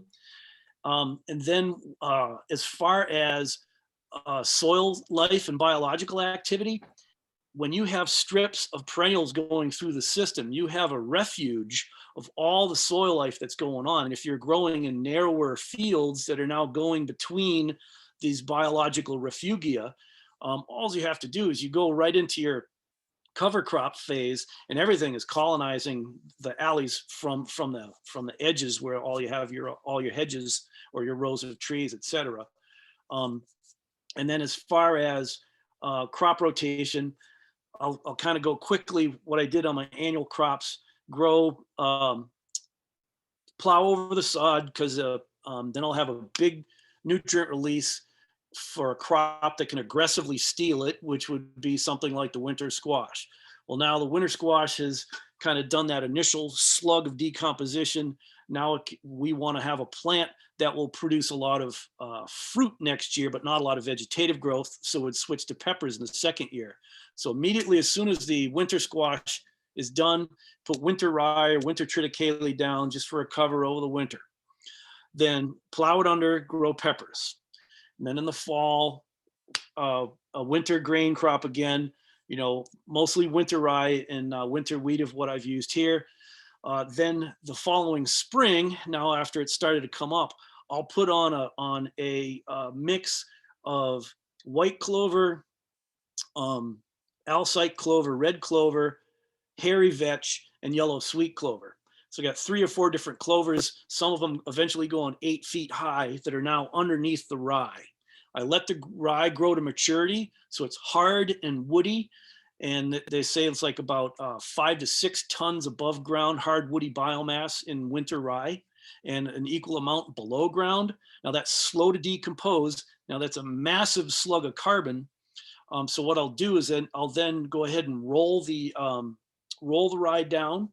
Some years I've harvested the grain, had a neighbor come by with a combine. Sometimes I've baled it and used that as a grain feed with bedding for livestock over the wintertime. But most of the time I just mash it down so you have like 6 inches of straw mulch with all the seeds in it, and all the clovers and vetch comes up through it. And I let that all grow. So it'll be around, say, September-ish, when the vetch is usually the slowest to set seed that I've noticed. So all these clovers have now set seed. The vetch is set seed. Then I go mash that down. What grows up underneath it? All the rye that I'd put down last summer when I mashed it in with the mulch. So I had a full crop of rye with all that mulch. When was the last time you spread 6 tons of mulch on an acre of ground by hand? Well, I do it every 3rd year, run it through. Well, then the second batch of mash down is all the clover, nowhere near as much biomass, but the yellow sweet clover has a taproot that goes down to Australia or up to the US if you're in Australia. And they're all nitrogen fixers, which helps with the decomposition process of all that organic matter. And so then it would be the year after that I'd go plow it up and start again with the squash. And I had a slide. I might be able to find it. It's I don't even know if it's here. I got it. All right. Why don't we do a screen share quick? That's a picture. Can you screen share me? Or do I? Yeah. Wait, let me. Well, I just did. Here we go. You should be able to share your screen. Yeah, should's a funny word. It's not a one. So right there, this was the day after we had a 13-inch rain, and I had no overland water flow from my farm. I called Sam, my NRCS guy. I say, Sam, get over here. You got to see this. So we came over, and I actually could get a tractor on the field. I could actually plow up the ground. It's like, this is impossible, because he had to go around, the town of Viola, which is flooded, blah, blah, blah. But the red clay is what the soil looked like on my farm 15 years before this picture was taken. So this soil here is the soil that was only under annual crop management, exactly how I mentioned, to you earlier. Which would you rather grow in, the black sticky clay or the red sticky clay? I would rather farm in the black sticky clay. What's interesting, I think this is my next slide. This is where it was annual crops only. Now, if I put in this mixture of the trees and pasture, permanent pasture, be grazing animals in there, and any sticks or branches, I just drop down on the ground and then chip them with my chipper. That's the kind of stuff that I have now growing underneath my trees. So to turn from this to that in 15 years at a nice profit, living a good life. That's amazing. That's the absolute reverse of conventional modern agriculture. I mean, the proof's in the soil right there. What more do you need? Now you can unshare my screen. Let me just unshare that screen. Wait. I know how to do it. There you go. Bam. So we'll go back to the questions here. High water table agroforestry. How long were you guys planning on doing this for today? Not too much longer. Yeah, another 22 minutes or so, and then we'll cut off if that works. Tell you what, Mark has been drinking a 40-ounce jug of water. Needs a little bio break. I'm going to take a little bio break. I'll be right back. Okay, cool. Yeah, go for it.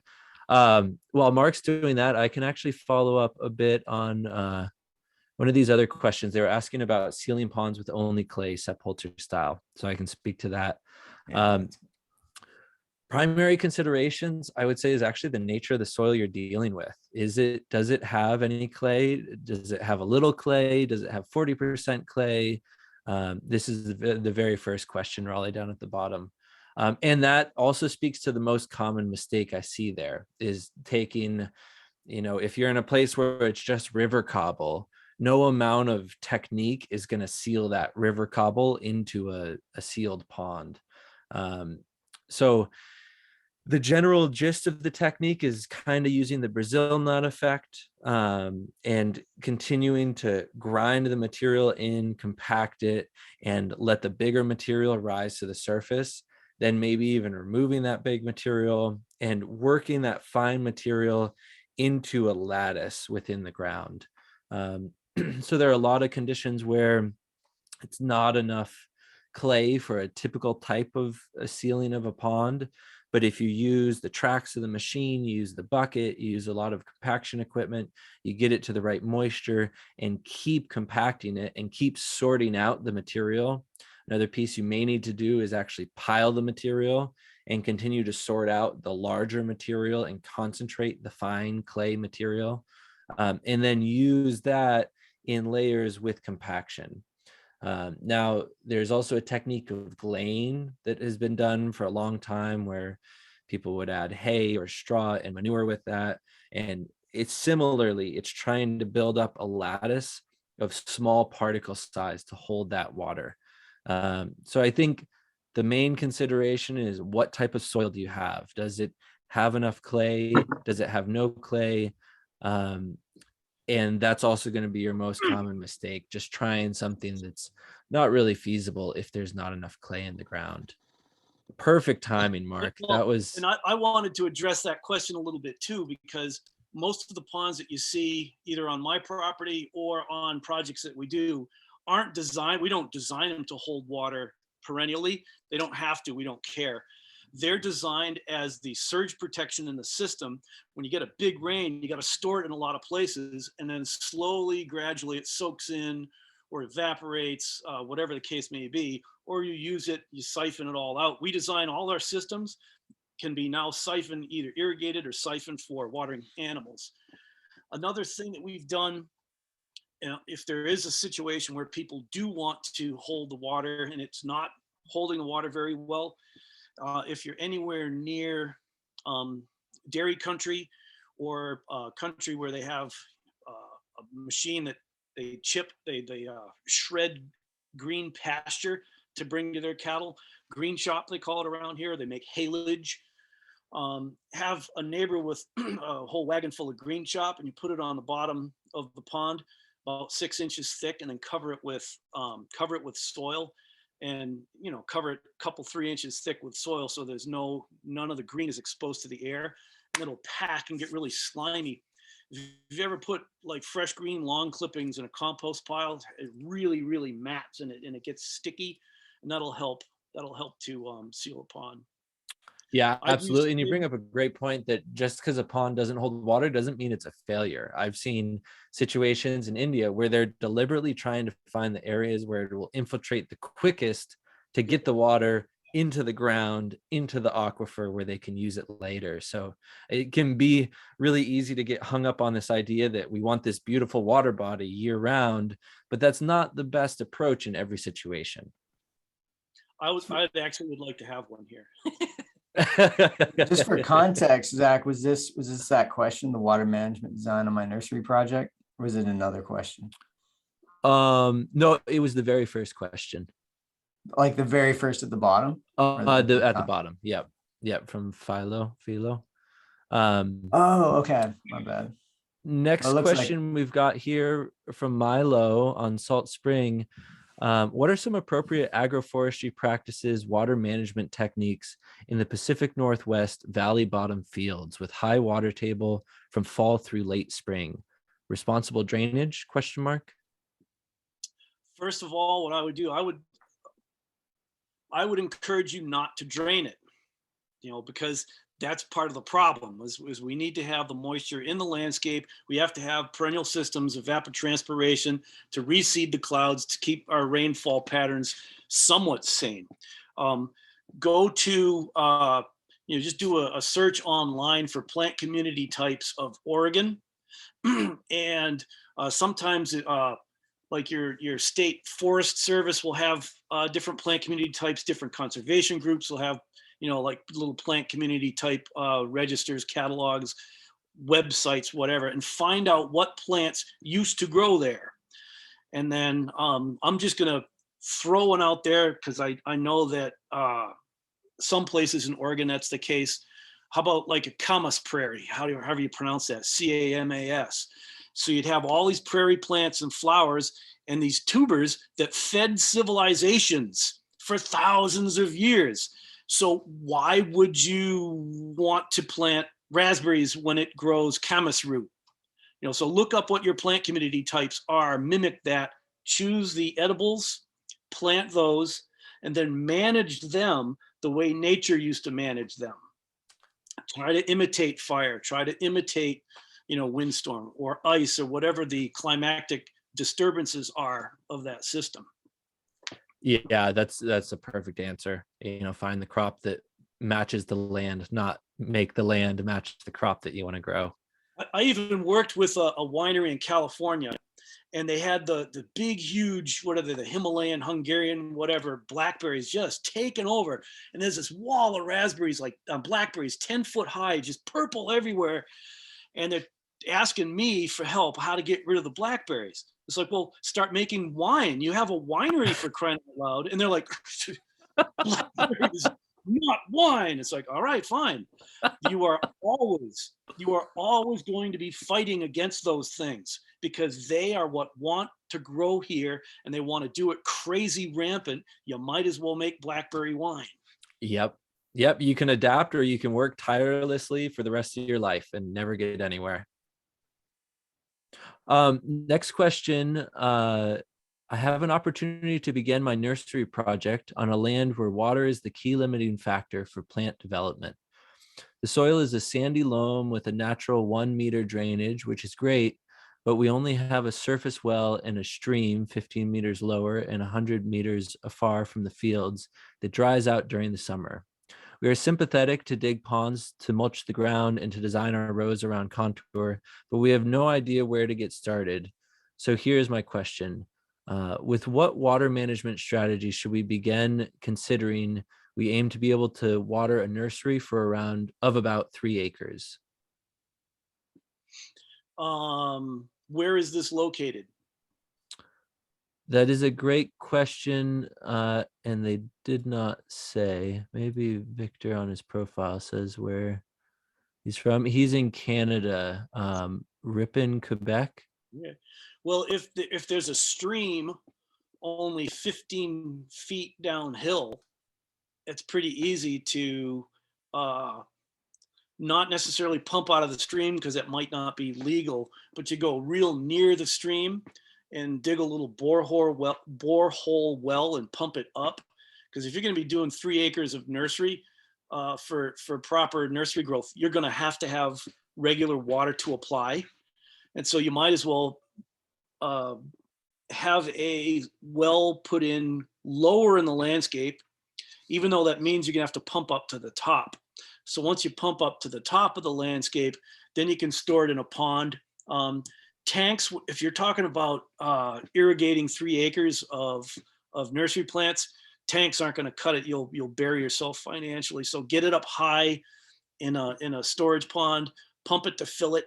And actually, is that the topographical map of their place? That is, yep. It looks like it's got 2 hills on it. You could put a saddle pond, collect the water off the 2 hills, fill a saddle pond in between the 2 hills, and then gravity from there down into the nursery. Yep. Great. That would be described, doing that pattern would be described in my book, Water for Any Farm. Yeah, and that would be a great place for people to start, certainly. You see those beautiful, I don't know how big the whole thing is here, but those 2 hilltops there, looks like there's little woods in the saddle, but if you go ahead and take them off the hilltop, fill that saddle and it looks up on the screen to fill the saddle from the bottom hill, that would work great. It may not be big enough property though to catch enough water to store enough to irrigate 3 acres of nursery. Yeah, it looks like they should have some off-property flow too, which would be a thing to consider, harvesting your neighbor's water as well that's moving through your land. Next question here is on tree management, sun and shade. Coffee is commonly grown with shade to slow development, which improves quality. Do you have insight on improving nutrition and taste quality with shade, and also managing the shade canopy for yield and managed shade?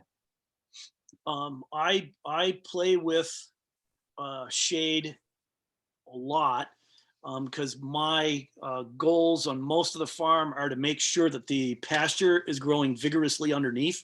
So for me, I want to have enough light to have the grass growing vigorously, but not so much light that it's slowing down there in the middle of the day. Have I done anything for taste? I bet you shade has an effect on flavor and nutrition of crops that you've grown in between. I've just never seen any research. I never bothered to even ask that question. The one thing though that did remind me of, there was a author a number of years ago, Joe Robinson, J-O, female name. I think it's called Eating on the Wild Side. And she did nutritional research and varieties and found out the ones that have the most nutrition, have the most bioflavonoids and et cetera, were the ones that have a lot more of the bitter, a lot more of the astringent, not as much sugar. And then she listed a whole suite of varieties. And as she was listing off these apple varieties, I'm going like, oh my goodness, those are the apple varieties that I have that aren't bothered by pests or diseases. And so we had quite a conversation for a while. And if you think about the stun method, sheer total utter neglect, the plants that would survive on my site and make it through and be pest and disease resistant have some kind of magic to them that she verified with medical research showing that they actually are more nutritious for you.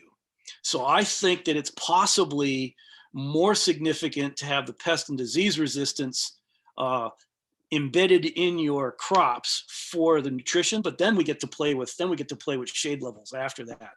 And on the stun technique, you wouldn't believe the hate emails I get from people saying, oh, I've tried the stun technique and 99% of everything died. You know, it's a failure. You're a jerk. You know, you idiot, moron. It's like, wait, that's a success. You had one that survived. That is exactly what you want. I'll go do it again. And if you lose 99, now you have 2, then you got 3, then you got 5. You've now created a population of these most amazing bomb-proof plants that are adapted to your site. We have to understand that we are interacting with our environment. There are things, not everything lives a long time. Not everything is healthy. And so we are going to be removing things that aren't as healthy, but we're going to figure out how to utilize that and get some sort of, you know, economic or food yield or feed yield out of it. The concept of, you know, having plants that animals aren't going to eat and destroy is kind of insane. We're going to live with our environment. We're part of it. We're interacting rough and tumble right along with it. So we're going to cut trees down. If we want to manage water and we already have trees on our site, we're going to have to cut a couple trees down. I wipe my rear with toilet paper. So I don't feel bad about growing extra trees that sometimes might go on a truck and go to the toilet paper factory. Somebody's got to grow toilet paper for me. So I do. Yep. Absolutely. Absolutely. Great response. And I think also so oftentimes we focus on absolutes and we don't realize that rate of change has a big impact on plant health. So if we can produce some shade, we can produce some wind protection, we can change that rate of change between temperatures and make conditions that might actually even enhance plant growth in some situations. Well, and with shade, as far as enhancing plant growth, for most row crops and for pasture, about a 30 to 60% shade, you'll have the most optimum growth, most easily digestible, less lignin and cellulose, because they don't have to protect them. Plants don't have to protect themselves from too much sun in the middle of the summertime. Because what happens with most of the plants that you see growing out in the full wide open is they'll photosynthesize until all of a sudden they're photosynthesizing as fast as they can. Any extra sun coming in turns to heat, raises the temperature of the leaves. Now it's out of the optimal photosynthesis range, and photosynthesis slows down. More of it turns into heat. And so we want to maintain a partial shade in order to keep those plants in their optimal growth phase. And if you think, I mentioned heat there for a minute. If you have a umbrella and you go out in the middle of the day and you put that umbrella up, you have shade. But what you have not done is you have not taken any of the heat out of the atmosphere. You're merely blocking yourself from direct radiation from the sun, and any extra radiation is now going back into the atmosphere, all the heat with it. Which brings me to another question. Scientists, what is heat? It's not vibrating molecules. It's the thing that makes the molecules vibrate. Well, what is it? How is it attached to light? Which is it a wave or a particle or a photon packet or a photon particle packet? We have no idea what we're working with here. So let's plant living systems that have been here since the dawn of time. They've been dealing with this since the dawn of time. And if you put an umbrella up and you get 50% shade, it's a radically different kind of shade than a wooded system with 50% shade, because what we've done is we've taken the heat right out of the atmosphere. Global warming, let's take the heat right out of the atmosphere and turn it into plants. So now we've stored it in the double carbon bond between a carbon and an oxygen.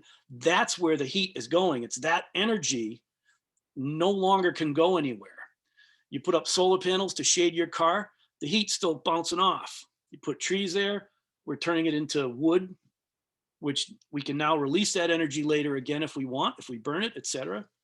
But just think about that, the radical difference. It's all 50% shade, so the plants underneath will grow the same, but it's a radically different kind of shade.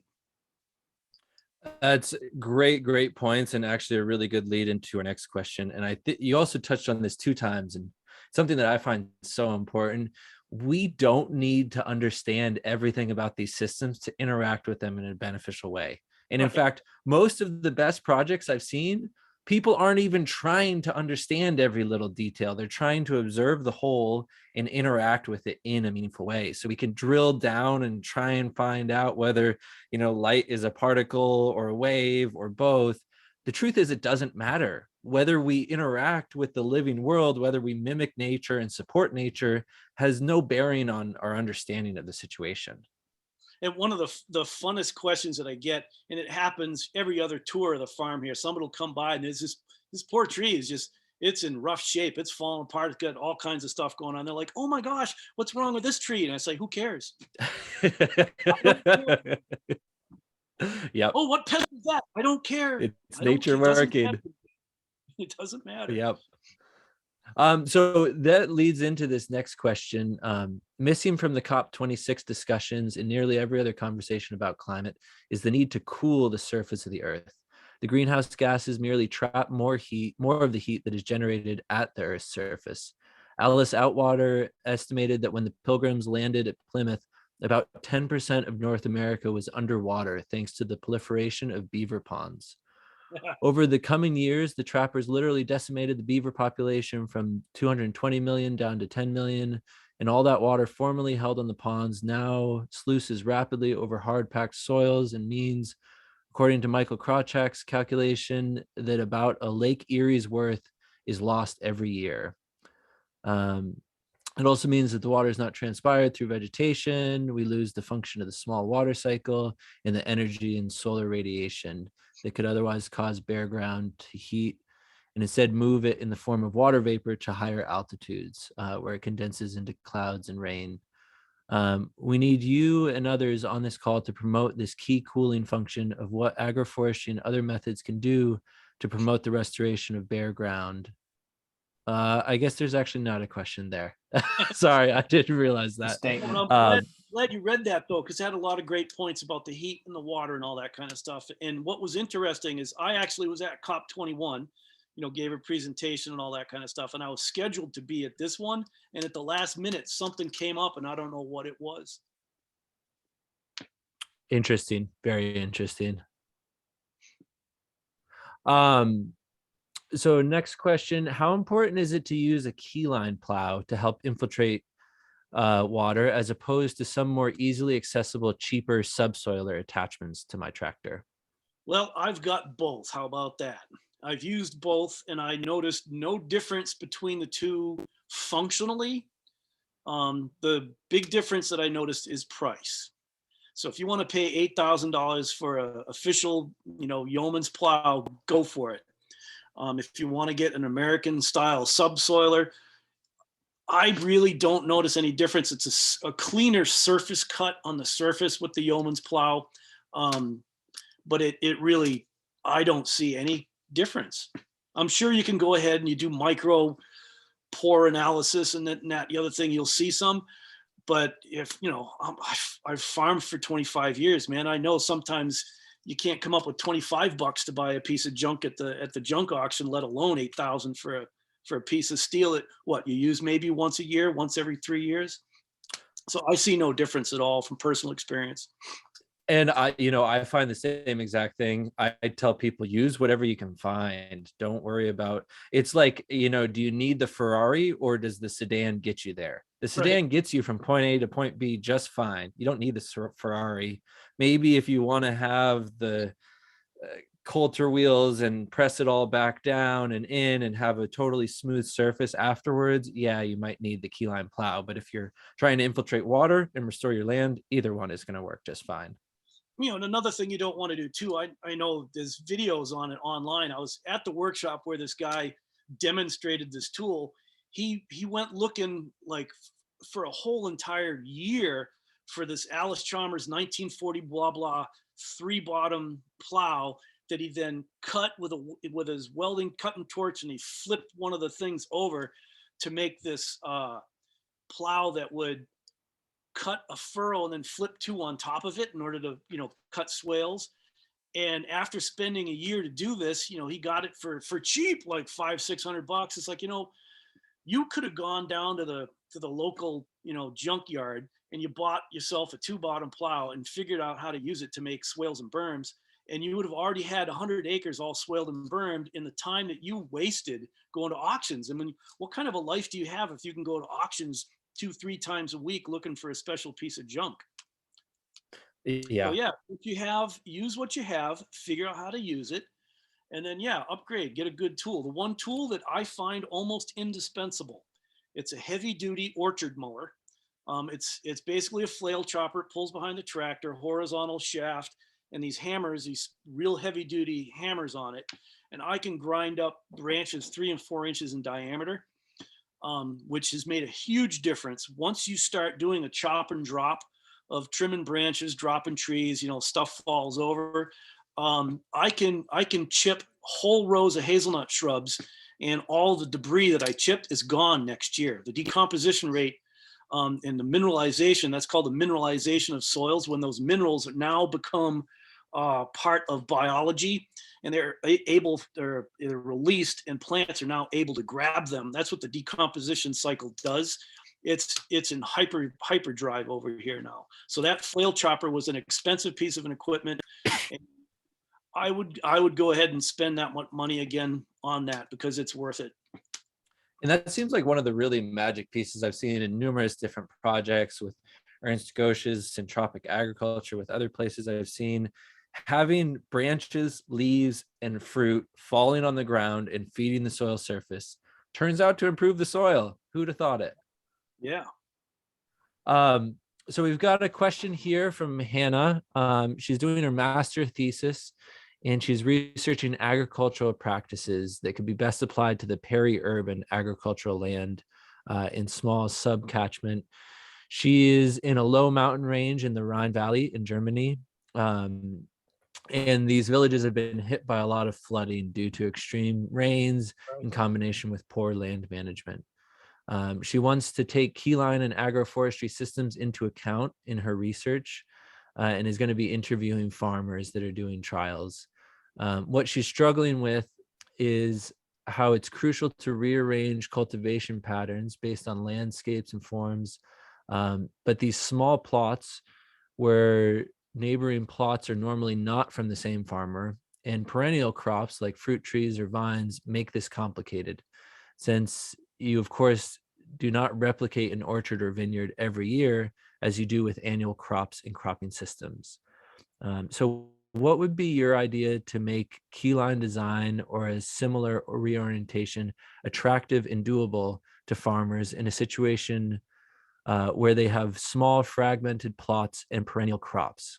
Yeah, one of the things that first of all dispense with is I no longer use the whole idea of keyline design because it's based on a geometry of the land that doesn't hold true everywhere. And yeomans insists, and all of the yeomans diehards insist that the keyline geometry and the keyline patterning works everywhere, and they're wrong, wrong, wrong. It doesn't work everywhere, and I can prove it over and over and over again. That conversation's over. So let's just leave that out of it. What we're looking for is a infiltration of water and an aeration of soil and the loosening of hard pan. Some of the things that could be used are some type devices like pitters that you pull a machine along that has prongs that stick into the ground that will poke holes in it. Those can help. A subsoiler can help, and I totally empathize with her plight. I've worked in Croatia quite extensively, and they had these beautiful landforms that I don't know who decided to divide the land up this way. And this one person had like 30 or 40 acres, 15 hectares, which is a nice piece of ground, but it was a little spaghetti thin strip that went from the top of the hill all the way down to the bottom of the hill. And there's no way you could do anything without massive erosion.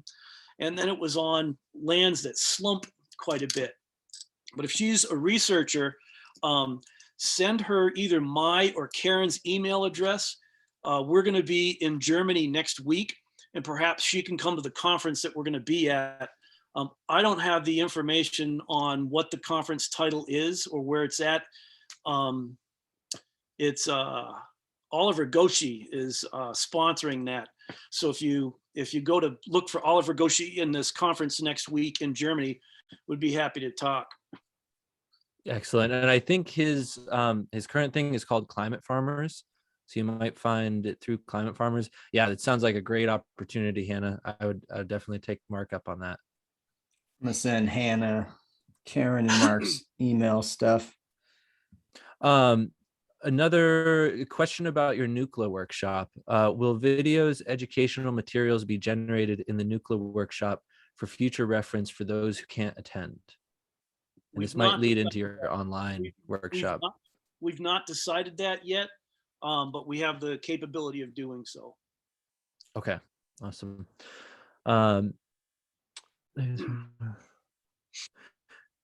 So Brian here is wondering if you can share some insights on how you work with clients in your design process and how you go about leading them down the road to transitional farm successional planning. Farm succession, meaning passing the farm down generation to generation.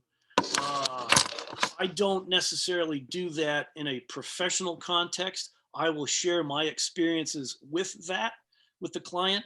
And for the most part, I don't strive to convince farmers that they have to change. I am so busy, and we are so busy growing as fast as we can, because the demand from people who want to make this change is going through the roof. People are finally waking up and saying, hey, we've got to do something. So by the time someone contacts us, they've already decided they've got to make a change. And then there's a process. If you go to the Restoration Ag website, we have a little bit of a intake questionnaire that just has some basic questions about you, the property, goals, values, that sort of thing. So that gives us some background information. That'll give you a little bit of an idea of the things that we're looking at when we begin a design project. So we're no longer at the stage where, actually never was, at the stage where we're trying to convince people they have to make this change. We're just too busy making the change. I find the same exact thing, and you got to follow the path of least resistance. We're at the point, and I'm sure you are too, where there's just too many projects coming in, and so you have to see which ones do the goals most align with what we're trying to do, and then pursue those projects, because you can lead a horse to water, but you know what they say. And like you said, when we're looking at projects, we're also at the phase where we have to evaluate. Like we just recently got this call. Oh, we just love what you do, all that kind of stuff. Why don't you come on in, teach your workshop, and then go out and do the work? But we don't want to do all that restoration ag stuff. All we want you to do is lay it out in a grid. Good. Sometimes they make it easy on you. Yeah, we don't want to plant high density. We only want to plant a couple of hundred because it's too expensive if we plant high density. Oh, we don't want to plant and mimic the natural ecosystem. We want to grow these trees. It's like, well, good for you. Yeah, absolutely. Yeah. You gotta help the people that are most ready for your help. So a question here about terraces and drive-through ponds. When you construct a drive-through pond, does the slope under the berm become steeper? If so, how do you protect it from erosion? and the walls between terraces in general? Now, the question must be asked. The uh, the term that they're using, the wall of the berm. What are they talking about? Are they talking about the back slope or the front slope? Mhm. Now, in USDA terminology, the side of the berm that is downhill is called the back slope. And so if you're constructing a drive-through pond, initially, yes, the back slope becomes steeper. And yes, it will create erosion issues unless you take extra excavated material and flatten it out so it's not that steep. And that ends up being a design on the ground as we're doing it. It's like, okay, we're striving for a shallower back slope angle. Then we go ahead and we excavate the pond, the drive-through pond wider or further up the hill in order to generate the extra material to make a gentle back slope on that terrace wall. And from what I've seen, it seems like you're also fitting those in places in the landscape where you naturally have the more valley-ish shape to work with, which alleviates that a bit as well. If I look at my hand here, wherever you crack between my fingers, those are primary valleys. You pour water on it, it runs down those primary valleys. If we have a swale going across this way, every time we cross one of those primary valleys, that's a place to scoop it out a little bit more, build the berm up and make a little drive-through pond. So then as the water comes this way, it goes across the swale, fills up the drive-through, fills up the next one, fills up the next one before discharging. And actually, I have a technical manual with all of the ridiculous jargon that I started to use in that last answer. It's in pre-publication right now. We're waiting for the illustrations to be done from a graphic artist, and it's probably one of the most anal retentive language exercises that I've ever done before. But it's everything that we're talking about. We're not just winging it. Sepp Holzer didn't just wing it and dig a couple holes in the ground. You have to do this right. If you don't do this right, you can have massive blowouts and you're actually going to cause flooding and problem, et cetera, et cetera, et cetera. Even when you do it right, if you design the system appropriately, this one particular system, we designed it for the storm event that we're supposed to. The USDA said we had to use the 10-year storm event. Well, we used the 25, so we built it for a 25-year storm event. Well, within 10 days, they had a 100-year rain event. And that pond is all holding, everything's flowing, it's moving, it's doing okay. Well, then a week later, they had a 500-year flood event and the pond blew up. We're going to encounter these things, even when it's done exactly right, extremely well. We're still going to face these extreme events that'll happen to us, and you just hope and you pray and cross your fingers or whatever you do to make sure that this doesn't happen when you're constructing your system. Now, that said, what we also do is we have bleed points. So if, for example, a hurricane is coming, we have a project that right now had a couple of days off because hurricane kind of spin-off came through. And so we had very specific bleed points that if this water is coming, we rip these open and the water goes back to flowing the way it was before. Then after it stops flowing, then we'll go ahead and close it back up and get it grassed in as soon as possible. So there's all kinds of strategies. Some of those are described in my book, Water for Any Farm, and then others are described in the technical manual. Excellent. I can't wait to see that. That's going to be great to see the diagrams and the language behind that. And that's kind of a good lead into talking about navigating red tape and also working with the NRCS and USDA on landscape or watershed scale flood and drought protection. What have you gained from your experience there? Well, I have worked closely with the USDA, Natural Resource Conservation Service, for the past 25 years, and even went so far as to participate in the technical committees where new language was introduced to describe these practices that were unheard of 25 years ago. Literally, people just hadn't heard of this crazy stuff. And I've never experienced a more thankless process in my life. And it's all well and good because it's all part of the educational, programming, formatting, et cetera. Well, now there's a bunch of the agroforestry practices that are officially accepted as legit agricultural practices. The water management that we're talking about, it all falls under the USDA rubric of their terraces, contour farming, contour orchards, and grassed waterways. And so when we design within their tolerances, everything will be compliant with what they might want. However, what they do still to this day is, like we were mentioning the drive-through ponds, where we'll have a drive-through pond, they'll put a drain and drain that water away to make it safely go away. Well, that's causing part of the problems of floods downstream. We don't do that. We do surface discharges, and the where they would ordinarily put a drain, we put a pocket pond. Now, when it comes to landowners dealing with the USDA, if landowners are currently dependent on USDA programs and payments in order to stay in business, they have a financially flawed business model, and that needs to be rethought. And if you are critically dependent on them for that funding, you're already used to going through all the red tape. And so go ahead and we'll set you up with a terrace system. However, they will want you to go through one of their contractors, their specific list of contractors, and they will insist that you install it their way, which isn't always useful. Back to the person who wanted to irrigate the nursery, most USDA projects where they do this, they'll put the pond way down in the bottom of the landscape because that's where all the water goes. It's like, yeah, but it was starting up here. We can put ponds higher in the landscape, then we can irrigate by gravity. And it's a smaller construction to put in place, on and on and on, all these benefits.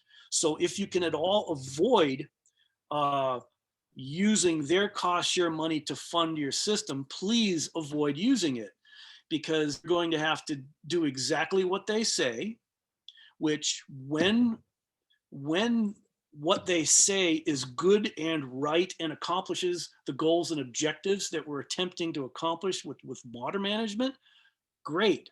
But when it's not, like in the case of these ridiculous drains going in, or gigantic Grand Coulee dams getting built at the bottom of a hill that you now have to pump back to the top of the hill, that kind of stuff is insanity. We're working in a project in New York State right now that this farm is part of the water, surface water recharge for the city of New York water supply. The USDA designed a system, put in a drainage ditch from the top of the hill all the way down to the bottom of the hill, and the outlet went where? Right into the barnyard behind a dairy barn. It was like a 13 to 16% slope, and when it rained, this thing is like whitewater rapids coming down the mountainside.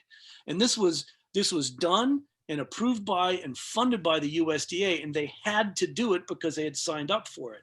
Well, then, of course, they didn't maintain it and keep it mowed. So all the willows grow up and clog it like crazy. So what happens when the water can't flow down this ditch that the USDA put in? It moves aside and it carves another gully in the field next to it. So when the USDA practices are installed for the money or installed improperly and accomplish the wrong objective, stay away. And if you are not currently involved with those programs, go ahead and get your farm conservation plan, which everyone has to have. Then begin your design process. And when you begin your design process, bring your plans into the NRCS office, and we'll give you the information to send them. You say, oh yes, and we're going to do this, and you slide the paper across the desk that talks about contour orchards, or you slide it across, it says alley cropping. These are all USDA documents that they haven't read yet. And then they say, oh, well, would you like to apply for cost share? You say, nope, I'm just telling you what we're doing. And I want you to know what we're doing. So that way we're doing everything in public, in front of everybody, by their standards, and then better than their standards. It's a great answer, and I've found the exact same thing in my work. It's so oftentimes you lose a lot of the integrity of the project by following some of these different funding sources. So that was, you just wrapped that up with a bow perfectly, as far as do it if you have to, or if you're already in the system, but if you can get by without it, but still informing them and being very up on front, all aboard, all above table, then no one can stop you from doing it either, which is huge. And what you don't want to do is to do stupid stuff that was not well thought out. I'm a do-it-yourself, or I don't need internet. No, no, no, no. We're doing civil engineering projects with lots of water, a lot of weight, a lot of slopes. We have a lot of potential for catastrophic failure. It needs to be done well, needs to be done right.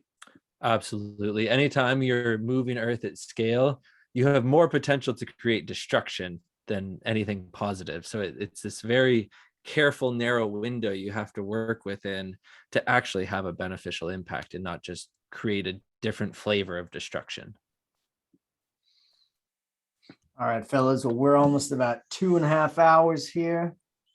I figure this is a good point to close it out. If you both feel like we've talked about what needed to be talked about. Yeah, So- we got to all the questions on Circle. That was super good. Mark, is there anything else you want to bring on the table? Other than this comment about doing a workshop in Slovenia, yes, I'm absolutely interested in doing a workshop in Slovenia, but we can't do it this time. I'm scheduled so tight. I'm bouncing all over the place. So International man of mystery. correct. Mark's coming to Europe. Yeah. Cool. I know. Fantastic. Well, And go ahead. there will be a story. I was in Italy once. I was doing a workshop up in the Piedmont region, and I was going to go to the slow food thing in Milan. And so I hop a train from where I am. I get to the big train station, and I'm looking for where I got to go, and I can't figure it out. I can't read Italian, so I go up to the counter. Most people in Europe that I've run into speak some English, even in other places around the world. Africa, you'd be surprised how many people speak English. And then I asked in English, and they said they didn't speak English. So I speak a little Spanish, and I know it's close enough to Italian that I can understand maybe about half of what you're talking about. So I spoke Spanish, and as soon as I spoke Spanish, they just got like, and then ignored me. It's like, oh, what am I going to do? I got to get to this place. I don't know where I'm going.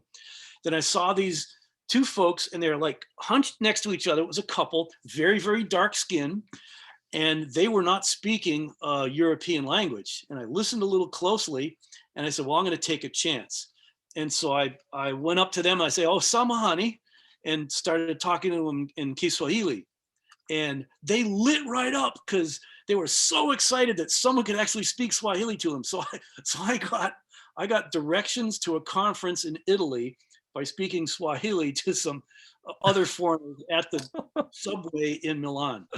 So that's my closing story. Perfect. We're truly an international man of mystery. I totally did the Spanish, not knowing Italian, but trying to speak Spanish and Italian accent trick. Like, gracias. All right. This It works doesn't work. pretty well sometimes. Sometimes, yeah. Well, thank you so much, Mark. I Fantastic. appreciate your time, man. Yeah, Fantastic. thanks so much for coming on, Mark. We really appreciate you sharing your knowledge and experience with all the people who joined us here. Got a really good response, and good luck with all your endeavors. Can't wait to see more from you. Well, thanks for having me on, and we can do this again sometime. So, Fantastic. Oh, yeah. Would love it. everybody again. else who's out there on the webinar, make this happen. No more time to waste. Yep. Get your hands in the earth, put a tree in the ground. Yeah, get active wherever you are. Even if it's a small community garden, just do it. Anything. I'm glad in my community, there's a giant tree planting riparian zone event. So that's what I'm going to do this weekend. All right. That'll be fun. All right, folks. Well, that's the end of this webinar today. We'll send everybody a replay in the email. Take a watch out an email. It'll come through Water Stories or Sustainable Design Masterclass, but you'll get the replay and links to all of Mark's awesome, his event coming up and his guide that's out, Land Manager's Guide, special offer on both of those. and appreciate your time. Thanks for being a part of this. Thanks for being part of Water Stories, Sims on Masterclass, and have a fantastic week. Thank you, everybody. Bye-bye. Peace.